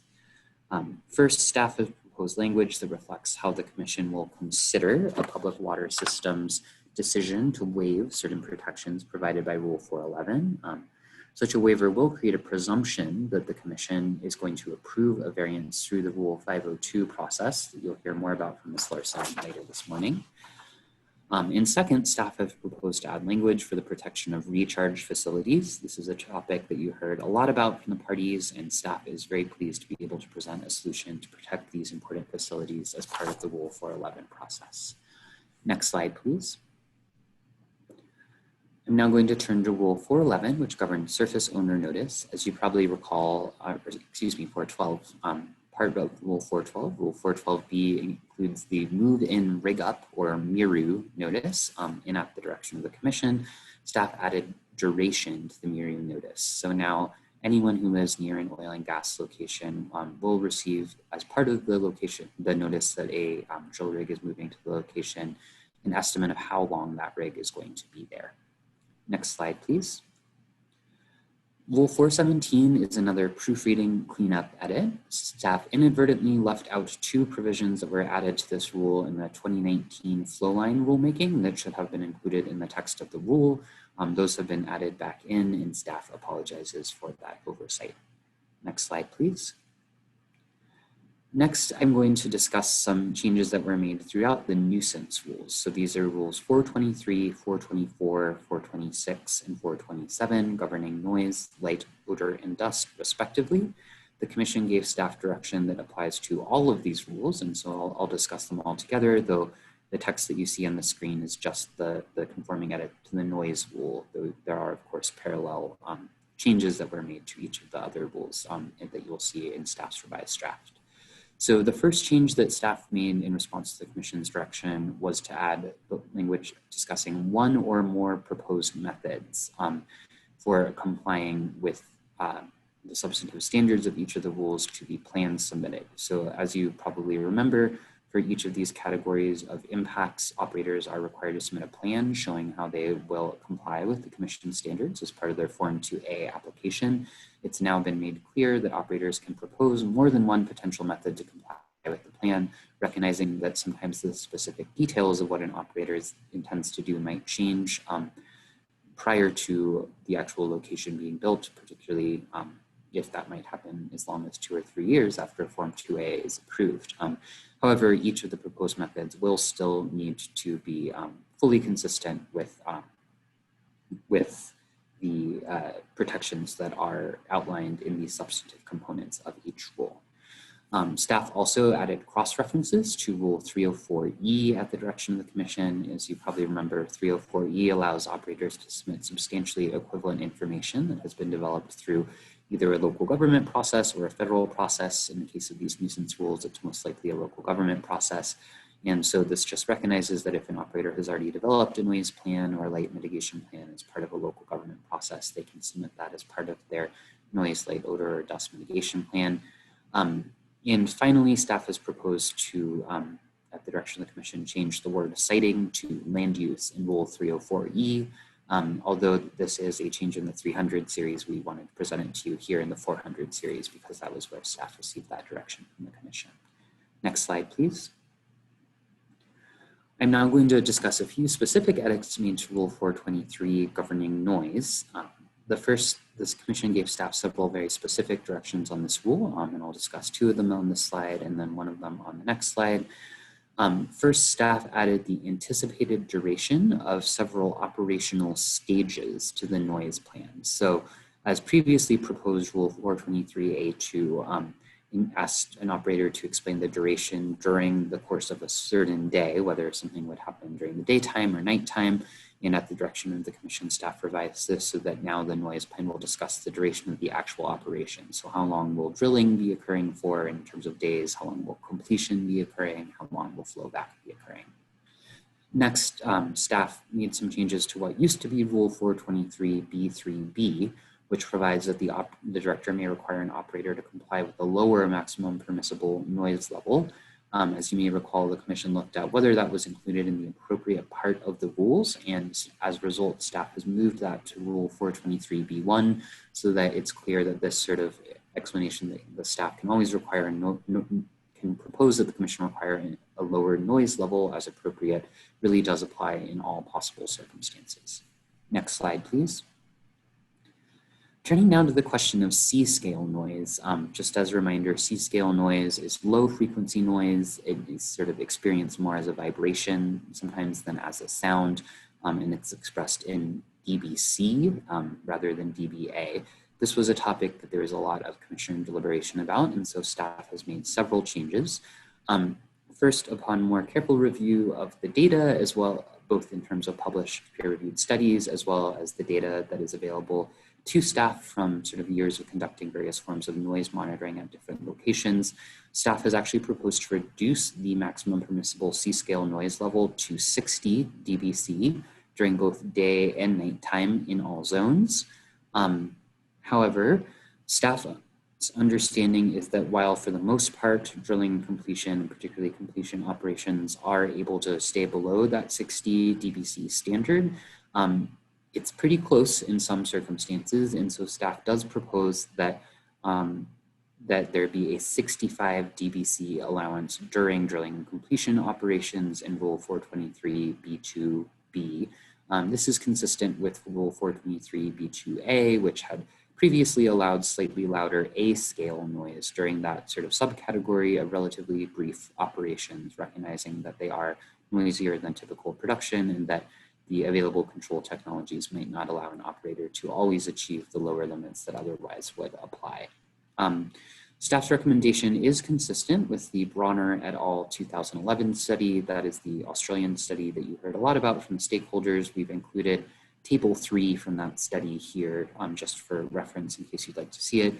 There's a lot of discussion about the desirable and maximum recommended C-scale noise in that study, which are 60 and 65 respectively.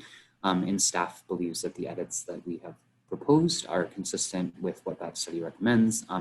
It is important to note that that study is really one of the preeminent sources of information about sort of how people react to C-scale noise. However, it was not specifically focused on oil and gas operations, and that's why staff believes that it's more granular, specific data about oil and gas operations in Colorado is probably a better source to use to guide proposed Rule 423 B2B, again, which allows 65 dBc during drilling and completion operations. So next slide, please. Next is visual impact mitigation. This is Rule 425, and the Commission provided quite a bit of guidance for staff about how the rule should change, and staff has implemented that in several ways. First, in Rule 425A1, staff has added flexibility for the Commission to adjust visual impact mitigation requirements on a case-by-case basis, recognizing that a one-size-fits-all approach to visual impact mitigation may not always be appropriate because of the wide range of sort of potential categories of visual impacts. I think things might look very differently if we're thinking about visual impacts on, say, a recreational trail in a fairly unpopulated area as compared to a more populated area. Second, at the Commission's direction, staff has added orientation as a category of visual impacts. So previously, the visual impact rule focused just on the color that oil and gas facilities would be painted, and consistent with input from stakeholders in specifically La Plata and San Miguel counties. Now the orientation within the landscape and making sure that facilities are sort of aligned with the landscape so that they jump out a little bit less when you're looking at them has been included. And then last but certainly not least, staff had proposed to incorporate considerations of federal visual impact mitigation standards in the originally proposed draft of the rule, and at the Commission's direction, now incorporates local government visual impact standards as something that will be considered as well. Next slide, please. Next is Rule 426 governing odors. This is a fairly straightforward change. The Commission directed staff to move the list of best management practices to mitigate odors from the text of the rule to the statement of basis, purpose, and guidance, and staff has done so. Next slide, please. Next is Rules 429, 430, and 431. These are rules that you didn't hear much deliberation about. However, staff did propose in Director Murphy's opening presentation on the 400 series, as well as Mr. Cuthbertson's presentation on Rules 429 and 430, make a few changes to the August 17th draft. The first is to update some incorporations by reference, just to both ensure that they comply with the Administrative Procedure Act and that it's clear to stakeholders what standards are being referenced, and to also make sure we're using the latest versions of all the manuals and standards that are incorporated here. So there's quite a bit of red that you might see in the red line here, but these are really just complying with the incorporation by reference requirements of the APA. Additionally, staff made some targeted changes to the information about meter calibration that is included in Rules 429, 430, and 431, which Mr. Cuthbertson explained to you in far better detail than I am equipped to do during staff's presentation on the 400 series a few weeks ago. Next slide, please. Next is Rule 436, governing seismic operations.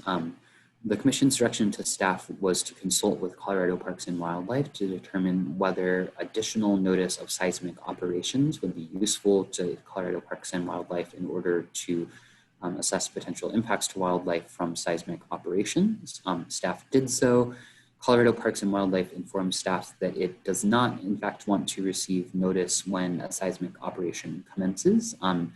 It currently receives notice through the permitting process for a seismic operation, which is governed by Rule 313. That permit lasts only for 6 months, and Colorado Parks and Wildlife believes that that's essentially a short enough time frame that it will be able to consider the relevant timing considerations that it would want to be able to consider through the permitting process, and that it did not want to receive additional notification and consultation when the operations themselves actually commence. So staff has not proposed additional changes to the regulatory language in Rule 436. Next slide, please. Rule 437 is, as I mentioned earlier, a new rule that staff has proposed. It takes the prohibition on certain chemical additives that was previously included in Rule 411 and applies it statewide. The rule language looks very similar to what you'll probably remember from Rule 411 as previously proposed. Staff did carry forward the language that recognizes that the Commission has a policy of encouraging the reuse and recycling of produced water, and very much does not intend for this prohibition to get in the way of that reuse and recycling. And so consistent with the Commission's direction to consider input from stakeholders about how to best encourage reuse and recycling of produced water, and specifically input from the West Slope Colorado Oil and Gas Association, West Slope COGA. Staff updated the information regarding how operators can consider whether the levels of certain chemicals exceed the standards in Table 915-1, which you'll hear a lot more about when we get to the 900 series. And one of the ways that staff did that was actually by changing Rule 304C18, which is the water plan. So this is a 300 series change that here we're presenting in the 400 series because it's really linked to Rule 437, to make sure that operators have information about what background concentrations are, so that there's something to measure that background concentration against. So this is just making sure that there is enough information to comply with Table 915-1, and still reuse and recycle produced water, while still making sure that chemical additives that could be particularly harmful if spilled at the surface are not being used in hydraulic fracturing fluid. You may also recall that there was some dialogue with industry stakeholders about their position on this change. Mr. Neslin presented the position of industry that they were generally on board with this change, except for one chemical, polysorbate 80, which is a very common additive, not only in hydraulic fracturing fluid, but in many other substances, including various food products that you may be familiar with.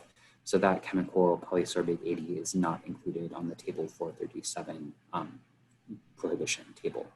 That brings us to the end of the 400 series, except I realized that I inadvertently skipped one slide I meant to cover. So Ms. Larson, I wonder if we could go back to slide on Rule 404 towards the beginning of the presentation. I apologize for overlooking that.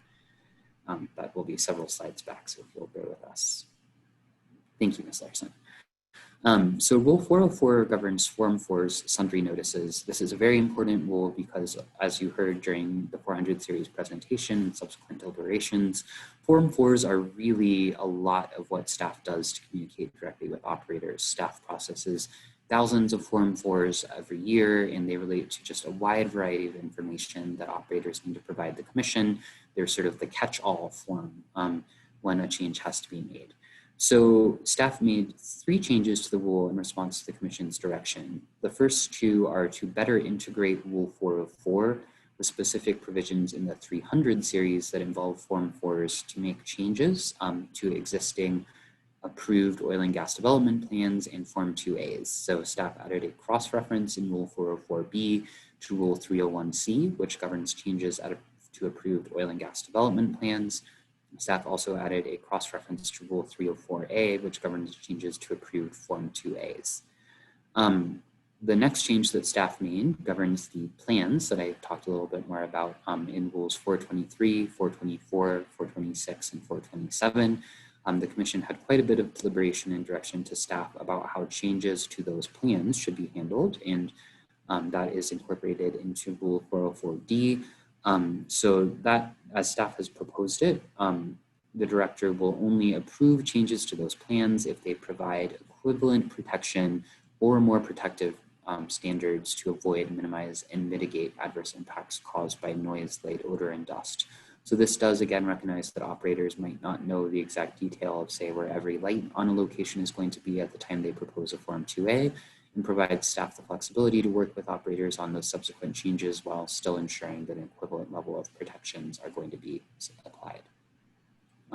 So with that, I am now done with the 400 series, and before I move on to the 200 series, again, I am happy to take questions from the commissioners, and of course we have all of the senior managers of COGCC ready to answer questions as well, should the commission have any. Thank you, Assistant Attorney General Minor, for that overview. A lot of good information there as well. Following ask format, do commissioners have clarifying questions for AAG Minor? Mr. Putnam, Commissioner Putnam. Thank you, Mr. Chairman, and thank you, Mr. Minor. I had a question just to follow up on your presentation on Rule 411, and thanks for the deep and comprehensive dive on all these.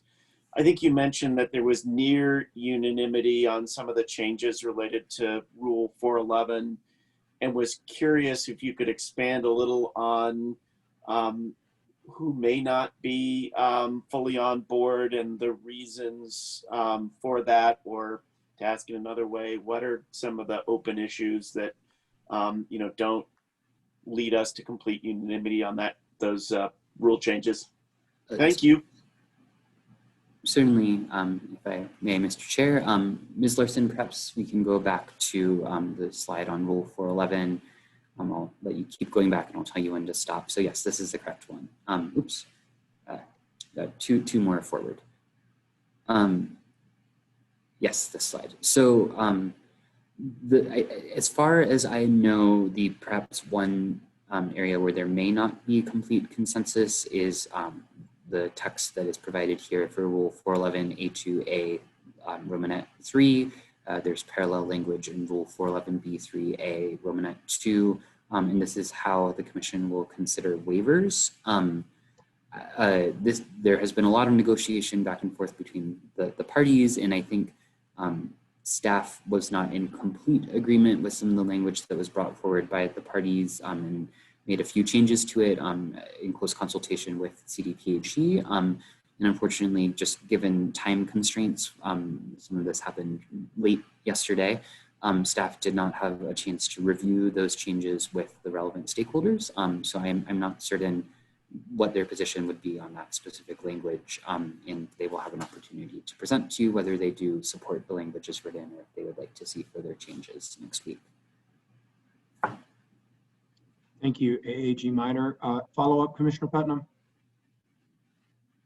No, just thanks for that update and clarification. Great.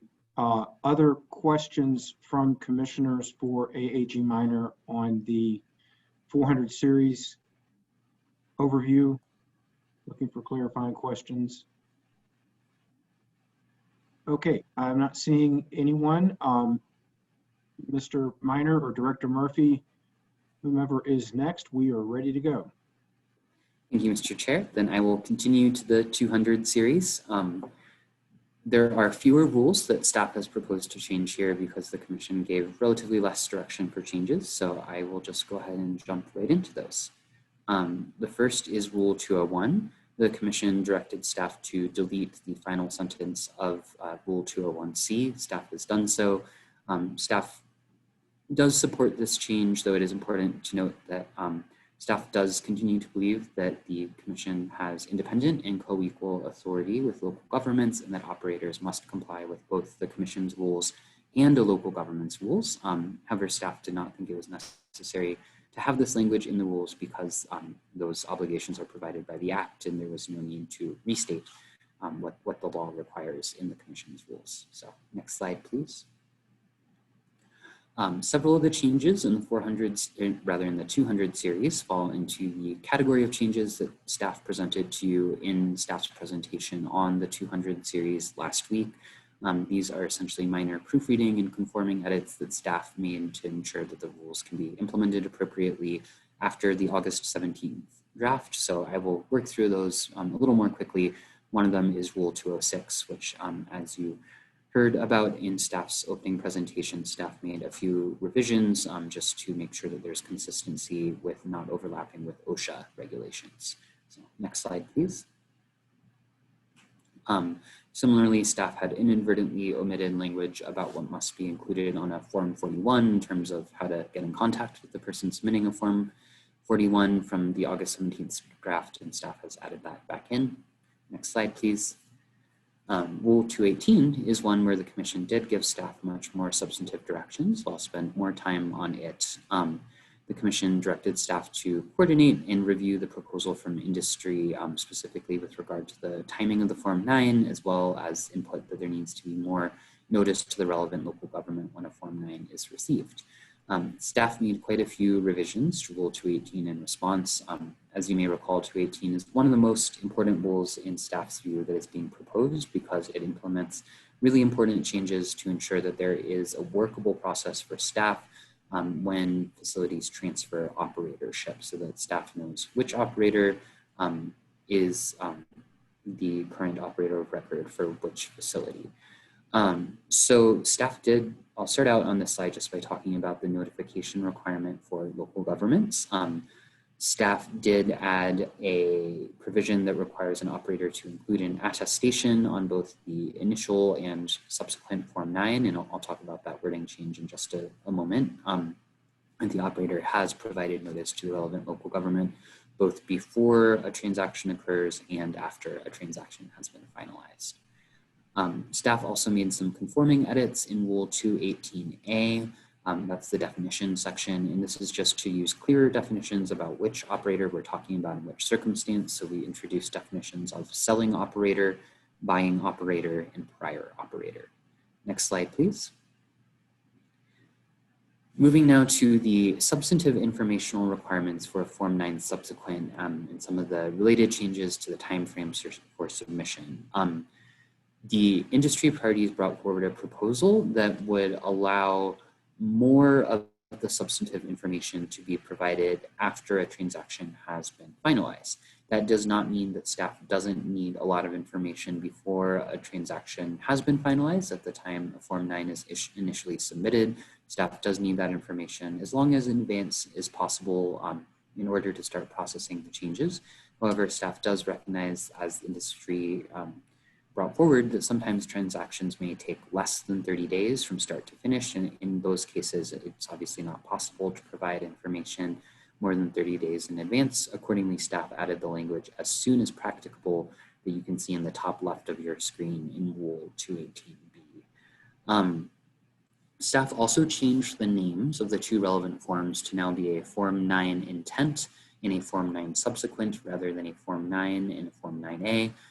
This is a practice that you'll see a lot in the Commission's forms, where there's an intent, an operator telling staff that it intends to do something, and then a subsequent, a follow-up, hey, we did something, here's the confirmation of it. So we've revised the form names to sort of more comply with that process. Additionally, consistent with the recommendations from the industry parties, staff moved several, though not all, of the substantive requirements for what must be submitted on a Form 9 intent to the Form 9 subsequent. So some of the clearer information about what actually happened in a transaction will now be coming in after the fact, though a lot of that information will still come in the initial filing. And then finally, if you turn your attention to the, I apologize, very tiny text in the top left of the screen for 218B, you'll see that staff added a sentence to the end of that provision that says the selling operator's understanding of the following information at the time the selling operator submits the Form 9 intent to the Commission which may change prior to the closing date of the transaction. So that's adding recognition that the Form 9 intent doesn't have to reflect the exact final details of the transaction. Staff does know that that changes over the course of the deal making, and that the initial submission is just the best available information that someone has at the time. Next slide, please. Staff made sure to maintain the really important provisions throughout Rule 218 that ensure that staff has the opportunity to work with operators to identify which operator is going to be responsible for compliance with a facility that has been transferred, and particularly with a facility that has only been partially transferred. So one of the changes to the subsequent liability provision, staff actually made this based less on the Commission's deliberation on Rule 218 and more on the Commission's deliberation about Rule 526 and the 500 series governing responsible parties. And this is just intended to reflect that nothing in Rule 218 prevents a buying operator from continuing to be responsible for their own actions that occur at a site after the transaction occurs. So even if there is, say, a pit at a site where the prior operator maintains responsibility, if the buying operator is still using that pit and perhaps violates the Commission's rules or has an accident where there's a spill or release from that pit, that is really solely the fault and the responsibility of the new operator, that operator could still become a responsible party through the Rule 526 process and all of this process for identifying a responsible party that is provided by the statute. Separately, if you turn now to the bottom of the screen with Rule 218E, staff does continue to believe that Rule 218E1 is an incredibly important provision for ensuring that the permits being transferred are fully compliant with the Commission's rules at the time that they are transferred. And staff added Rule 218E2, which creates a process for staff to work with an operator if a permit that is being transferred is not in compliance, to bring it back into compliance. And staff believes that this is a really important opportunity because it's often at times of transfer that some of those issues are identified, and you'll hear a little bit more about some of those specific categories of issues when we get to the 900 series in a few weeks. Next slide, please. Next is Rule 219. This is another category where staff had caught a small edit that needed to be made after the August 17th draft and presented it to you last week. As I believe Ms. Stanzik mentioned in her presentation, staff changed the word revoked to suspended in order to be consistent with parallel language in Rules 525D2 and 709C. Next slide, please. The changes in Rule 220 are another conforming proofreading edit that staff made and that Ms. Stanzik presented to you last week. This is just to clarify the registration requirements that apply to new versus existing gas storage facilities, and to clarify exactly the types of paperwork operators need to submit to show that they do have federal approval for each of those facilities. Next slide, please. Rule 223 is another change that staff made to the August 17th draft, and that I believe Ms. Larson presented to you during staff's presentation on the 200 series. This expands the list of potentially confidential information that will be subject to confidentiality protections, recognizing that under proposed rules 903 and some of the 300 series rules, staff will now receive a little more information about midstream operations than it did in the past, and just making sure that that's included in the list of confidential information.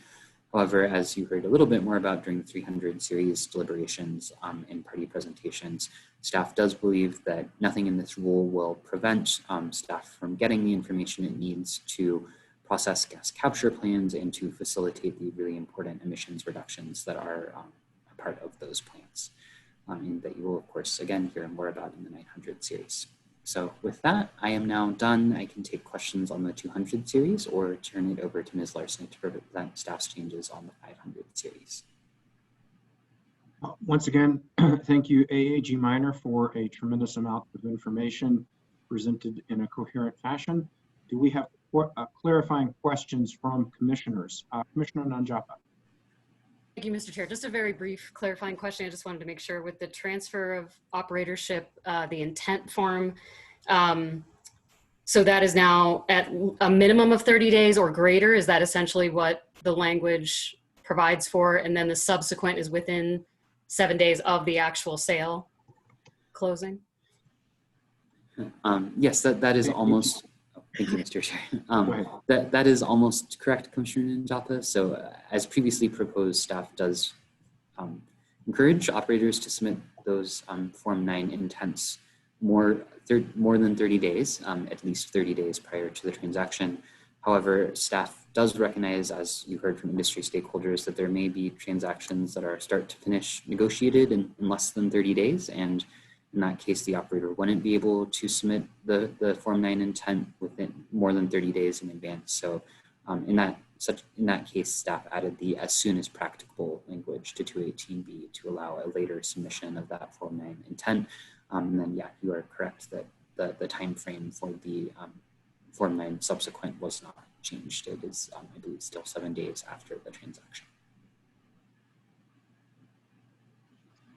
Thank you, AAG Minor. Other clarifying questions on the 200 series from commissioners?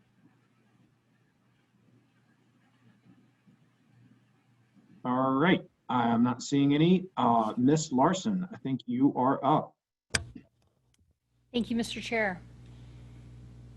So I will be speaking to you this morning on the 500 series.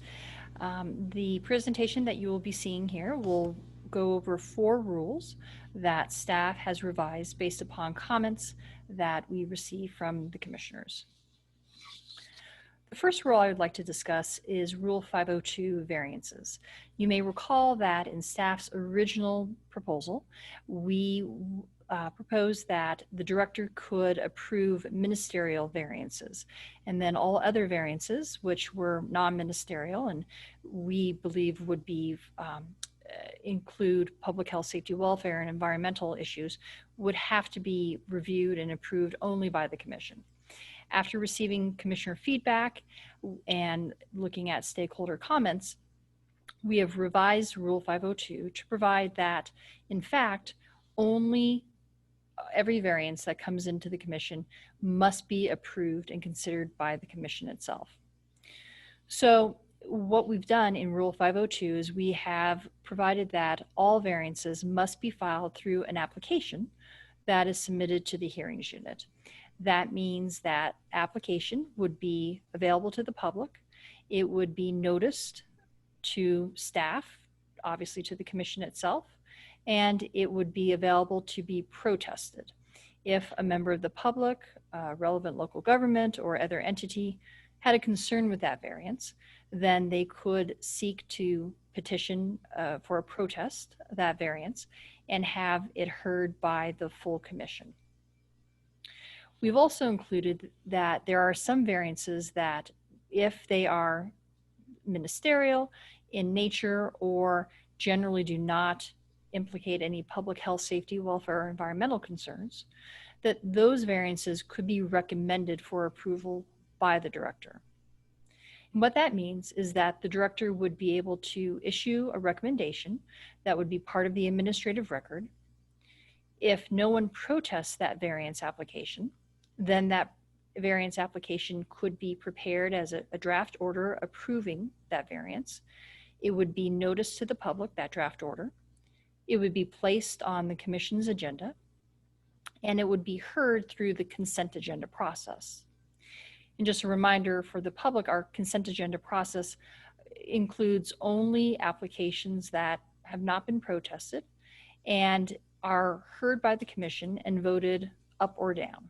So we would not have a full hearing where you would receive testimony from one party and testimony from another party on those variances, but they would still be available to the public, still be considered by the commission, and subject to a vote to approve them.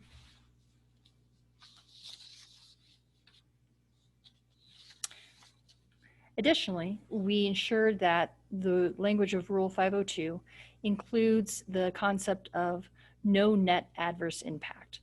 We want to ensure that those variances, whether they be director approved, recommended, or if they are in fact heard by the entire commission through the hearing process, that an applicant must demonstrate that granting that variance will not result in a net adverse impact to public health, safety, welfare, or in the environment. Moving on to Rule 507, You'll recall that Rule 507 addresses standing. Essentially, what entities, what persons are permitted to participate in commission hearings and to protest applications that come in to this commission.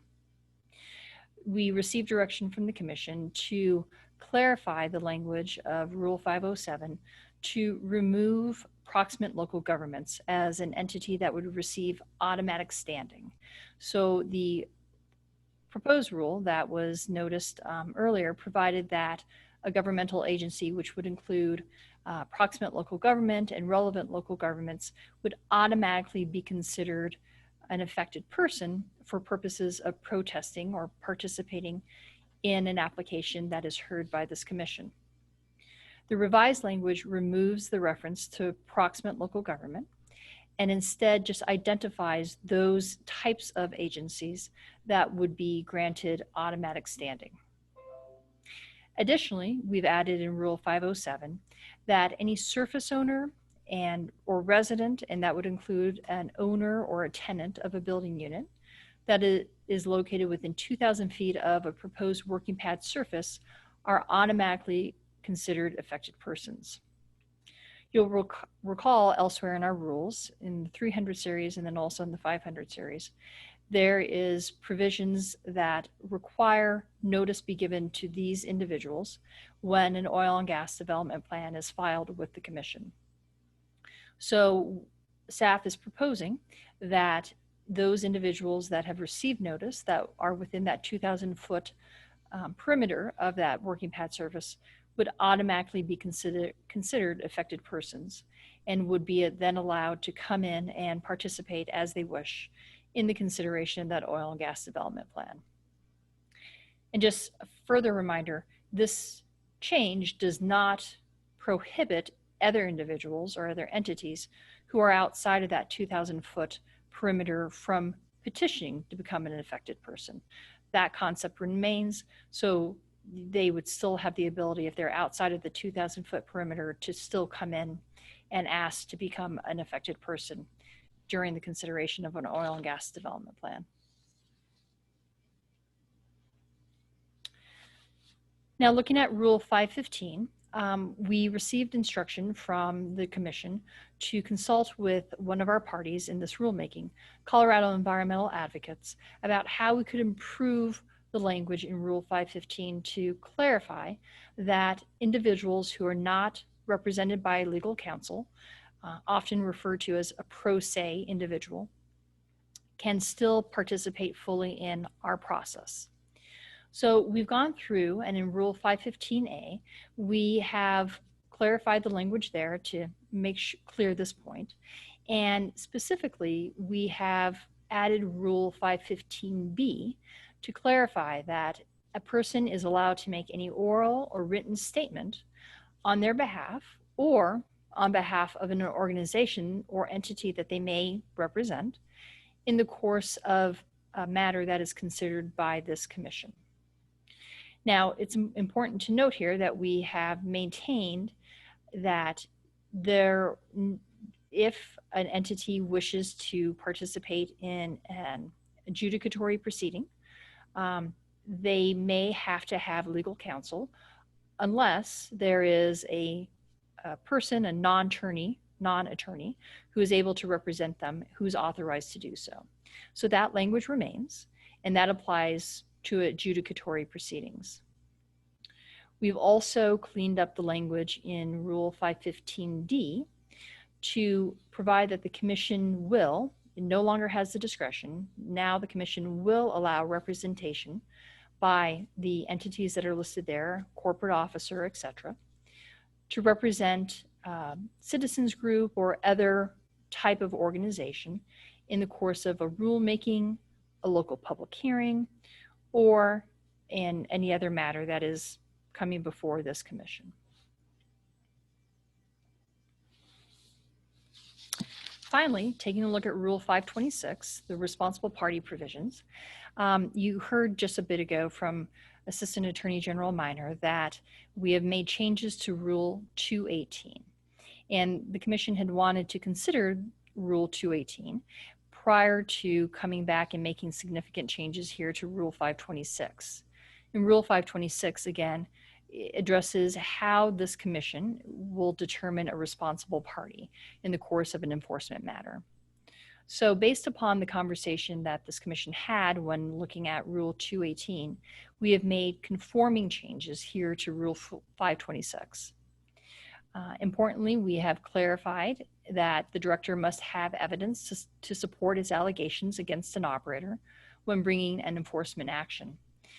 We've also clarified the language in Rule 526 to provide that if an operator believes that they are not in fact liable for the allegation set forth in that enforcement action, certainly they can raise an affirmative defense and bring evidence before the commission that would demonstrate, in fact, it's another operator or a prior operator who is in fact liable for the alleged violation.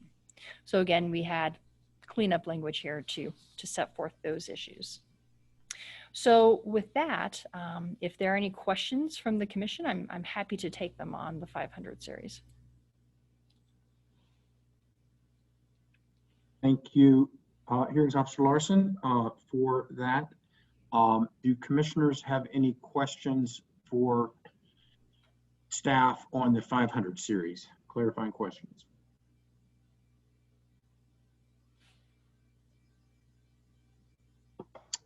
All right. Once again, thank you, Hearings Officer Larson, as well as the rest of staff for all the hard work and effort that is obvious with the presentation of these 60 or 70 slides or so.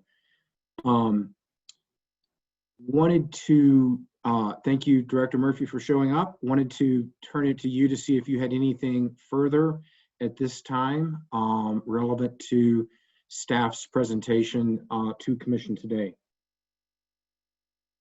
I think we've really covered a lot of important ground today, and I think it reiterates the incredible scope of changes, many of which are consensus oriented, proposed and considered and refined by you commissioners.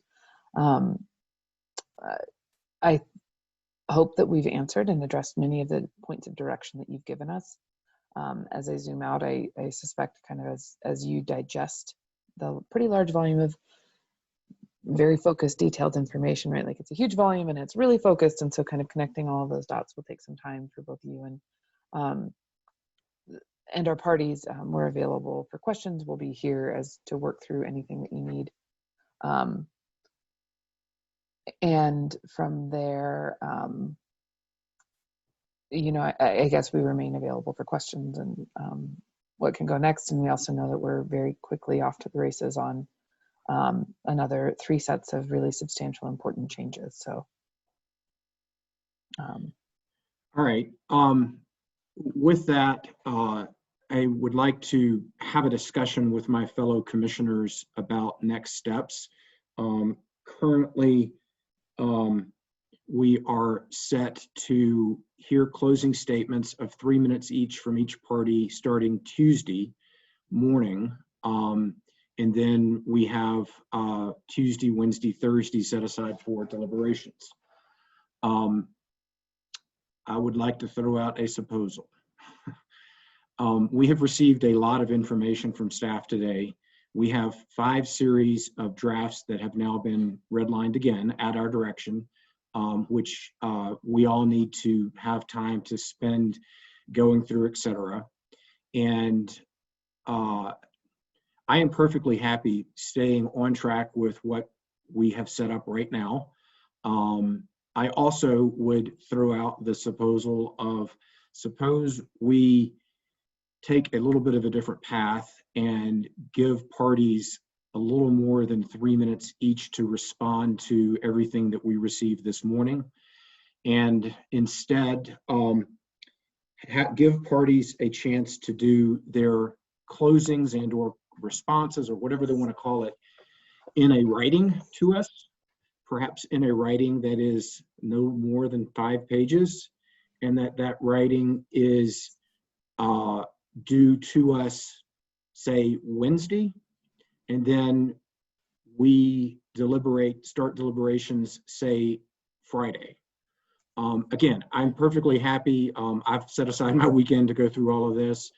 But I also recognize that our sort of premise here is to get it right, not to get it just done. And there is a lot of information here for ourselves to digest as well as our stakeholders. So having sort of thrown that out there, and we've not had a lot of time to think about this, but did want to open that up. Thoughts from Director Murphy or Commissioner Putnam? Hi, you raised your hand first. Howdy, thank you, Mr. Chair. I actually like the idea of getting written submissions. I think it will allow us a little more time to digest and be thoughtful about everybody's points. Also agree that they need to be tight in terms of spacing. In terms of deliberations, I'm unavailable next Friday morning, but other than that can be flexible. Okay, thank you for that. Commissioner McGowan. Thank you, Mr. Chair. So are we saying we just want written feedback from parties and we're not going to do the 3 minutes apiece? That, again, I'm sort of making this up as we go, Commissioner McGowan, but that would be my idea, is that rather than having time in which we hear from them orally and then move directly into deliberations, instead give everyone this 5 pages, and I made that number up too, in writing, in which they can sort of provide their closing and or response to the 2 through 6 red line edits that we received. So what, sorry, Mr. Chair. Yes, please. When we were contemplating the 3 minutes, was that just, they had 3 minutes to present, but no questions from the commissioners? The thing about the written 5 pages is that there's really no opportunity to perhaps have a dialogue, but maybe that was not the intent of our 3 minutes either. So I think it's entirely up to this commission how we want to do that. If we follow the Commissioner Gonzalez rule during closing, we would have a chance for questions. You know, I think we could, you know, I don't know. I mean, I don't know the right thing at this point. I'm just, I think we're all, you know, can be, you know, fair to ourselves that this is a lot of really good work product. And I just want to make sure that we've heard from stakeholders about that. And I also want to make sure we give commissioners time to digest all of this information that we've received. I think I personally still am a fan of hearing from the parties, not just written, but that's me. Okay. Commissioner Gonzalez. Thank you, Mr. Chair. I agree with Commissioner McGowan. I think that it's really important to at least have the opportunity to have that dialogue or to ask questions, ensure kind of mutual understanding of what we're all talking about. I also see the value in having the written materials in front of me, really being able to identify and digest the topics of consideration before they come before us in kind of a live format. So I would take your proposal and up the ante to include closing statements as we had originally planned, in conjunction with some submitted written materials if the parties so choose to do so. Commissioner McGowan. And I vote for less than 5 pages. Commissioner Najapa, and then Commissioner Messner. Thank you, Mr. Chair. I agree with both Commissioner Gonzalez and Commissioner McGowan that having the written information in front of us and then having the parties be able to highlight anything they want to in their closing comments would be great. I also agree with Commissioner McGowan that some opportunity for dialogue would be useful. I already have a few questions in my head now. And so I think that would be useful. And one more vote for fewer than 5 pages. Commissioner Messner. Thank you, Mr. Chair. So here's my proposal. Written comments, 3 pages by Tuesday. Closing comments Thursday, deliberations start on Friday.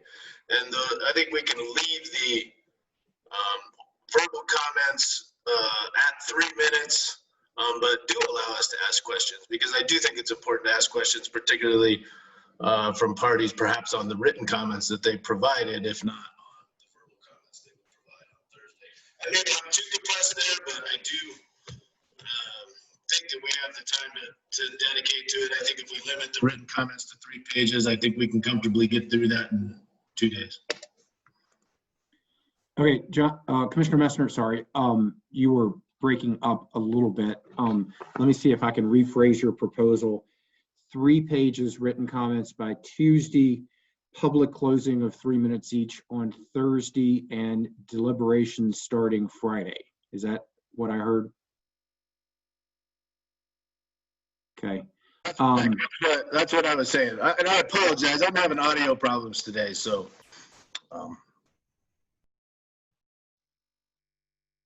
Yep, not a problem. I think we heard you. I'm wondering, Commissioner Gibbs. Yeah, thank you, Mr. Chair. I guess I like the idea of, having some limit on the amount of pages. I could almost go to 4, 3 may be too little. As a former legislator, a lot of times we would put a 100-page bill and get a fact sheet in with 1 page. But I mean, this is really complex issues, and we really need to hear from stakeholders. And I really like the idea too that, give us more time.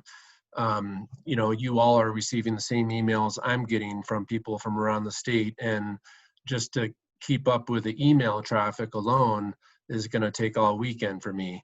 I know it's going to be like that for you all too. So I like the idea of giving us more time. I like the 2-tiered approach to have both written testimony and an opportunity for folks to testify. And I really like that opportunity that we can ask questions on, what does this really mean to you, and have that dialogue. I think that's really important. Thank you, Commissioner Gibbs. Commissioner Putnam, sorry to put you on the spot, but you mentioned an inability to be available Friday for deliberations. Is that all morning, all day? What are your parameters?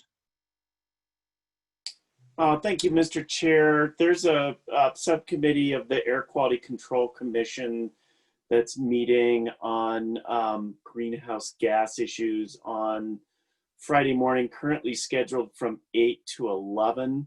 I should be free after that. I think I can clear out most of the rest of the day. Okay, so having heard from everyone, I think what I'd like to propose is consistent with Commissioner Gibbs, 4 pages due Tuesday, closing statements of 3 minutes each Thursday morning. And then I would suggest we start deliberations after closings on Thursday. And then we can tackle some of the bigger issues when Commissioner Putnam is available. And then perhaps we would continue deliberations on Friday, but perhaps focus on things that our CDPHE HAC commissioner would not be as interested in and again, we're sort of making this up, but that way we would keep the expertise of Commissioner Putnam on those areas in which we really desire to have his expertise. All of this is trying to get this done by close of business Friday so that we can continue with our scheduled 800 series the following week.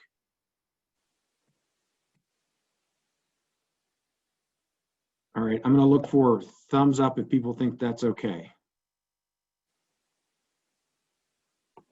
Okay, Hearings Officer Larson, hopefully you were able to track that. Oh, hello. Hi. Yes, I was, and we'll get a revised agenda out this afternoon. Okay, and then are there further questions, clarifying comments from commissioners? Otherwise, I think we all need to go roll up our sleeves and dig through the documents and information that we've received. All the parties, there's 195 of you with us right now. Hopefully, the revisioned amendment to process is going to be helpful for you. Again, maybe I'll repeat it one last time just to make sure that everybody heard it right. But we would adjourn today and reconvene next Thursday, the 24th at 9 a.m. In the interim, we will receive from parties. It's discretionary, you don't have to, but if you want to, you've got 4 pages of closing statement and or reaction to staff's draft and to the PowerPoint, all of which is on our website starting this afternoon. And then on Thursday morning, the 24th at 9 a.m., we would take 3-minute closing with potential for commissioner question to each of our parties. And then we would move into deliberation following closing on Thursday, the 24th. And then we would further deliberate Friday, the 25th, hoping to finalize deliberations by the conclusion of that day, knowing that we may go into the evening. We then start up on 800, I think the following Monday. Is that right, Ms. Larson? Director Murphy? Sorry. I apologize. I was having issues trying to unmute myself. Yes, and so the next week we would begin with the 800 series on Monday the 28th. Okay. Okay, so I've stated it twice. Commissioner Putnam. Yeah, just one more flag, and sorry to be difficult here. I have a natural resource damage trustee meeting from 10 to noon scheduled on Thursday, so I'll be absent for that portion. I'm not sure if Commissioner Gibbs also has that constraint or whether that's one he's able to delegate. Yeah, thank you, Commissioner Putnam. I do have that constraint, but I was able to delegate that. And so maybe what we'll do is just be nimble, but I think what we could do is closing statements in the morning and then, you know, maybe start deliberation at 12:30, something like that, and have an early lunch or something. But if we just move to adjourn to 9 a.m. Thursday, the 24th, we can be nimble and try to accommodate that point. I know we all have busy lives doing important things. So Hearings Officer Larson, would you be able to get a revised agenda out to all of our stakeholders and get it posted to our website? And I believe that the red line and clean versions of staff's rules will be available on the website, as will the PowerPoint. Is that right? That is correct. So all that information has been posted and is available currently in our mission change rulemaking folder. And I apologize, Mr. Chair, just one clarifying question with respect to the written statements that parties will have the opportunity to file. Is the 4 pages to include any exhibits or proposed revisions, or is it just a 4-page response essentially to staff's red lines? I'm sort of leaning to just 4 pages. Okay. You know, hit the highlights, and then you'll be able to have a closing in which we can ask you questions as well. At this point, other commissioners' thoughts? All right, I'm seeing nodding of heads up and down, which is a signifying of yes. So let's leave it to 4 pages. Hey, I would also tell folks that if you want to get it in before 5 p.m. on Wednesday, it'll get read first. So just, you know, you've got till then as a deadline, but if you can get your written document in earlier, it'll just give commissioners more time to be able to digest all this information. So yeah, Commissioner Messman. So just to confirm, you said 5 p.m. on Wednesday just there. Are they sending it in on Tuesday at 5 p.m. or Wednesday? Tuesday, sorry, okay. Tuesday. That was your proposal. So all right. Tuesday, and we'll get this out in writing here very soon. So Tuesday, 5 p.m., but if you can get it in earlier, great. And then Thursday at 9, we'll start deliberation, or we'll start closings, and then deliberations probably around noon that day to accommodate Commissioner Putnam. All right, commissioners, thank you for being nimble. To our folks that are listening in, 187 of you, thank you for participating with us. We will get all this out via an administrative notice from Hearings Officer Larson here very shortly. And unless there are other questions, I would look for a motion to adjourn until Thursday, September 24th at 9 a.m. So moved. Second. All right, we have a motion and a second. All those in favor signify by saying aye.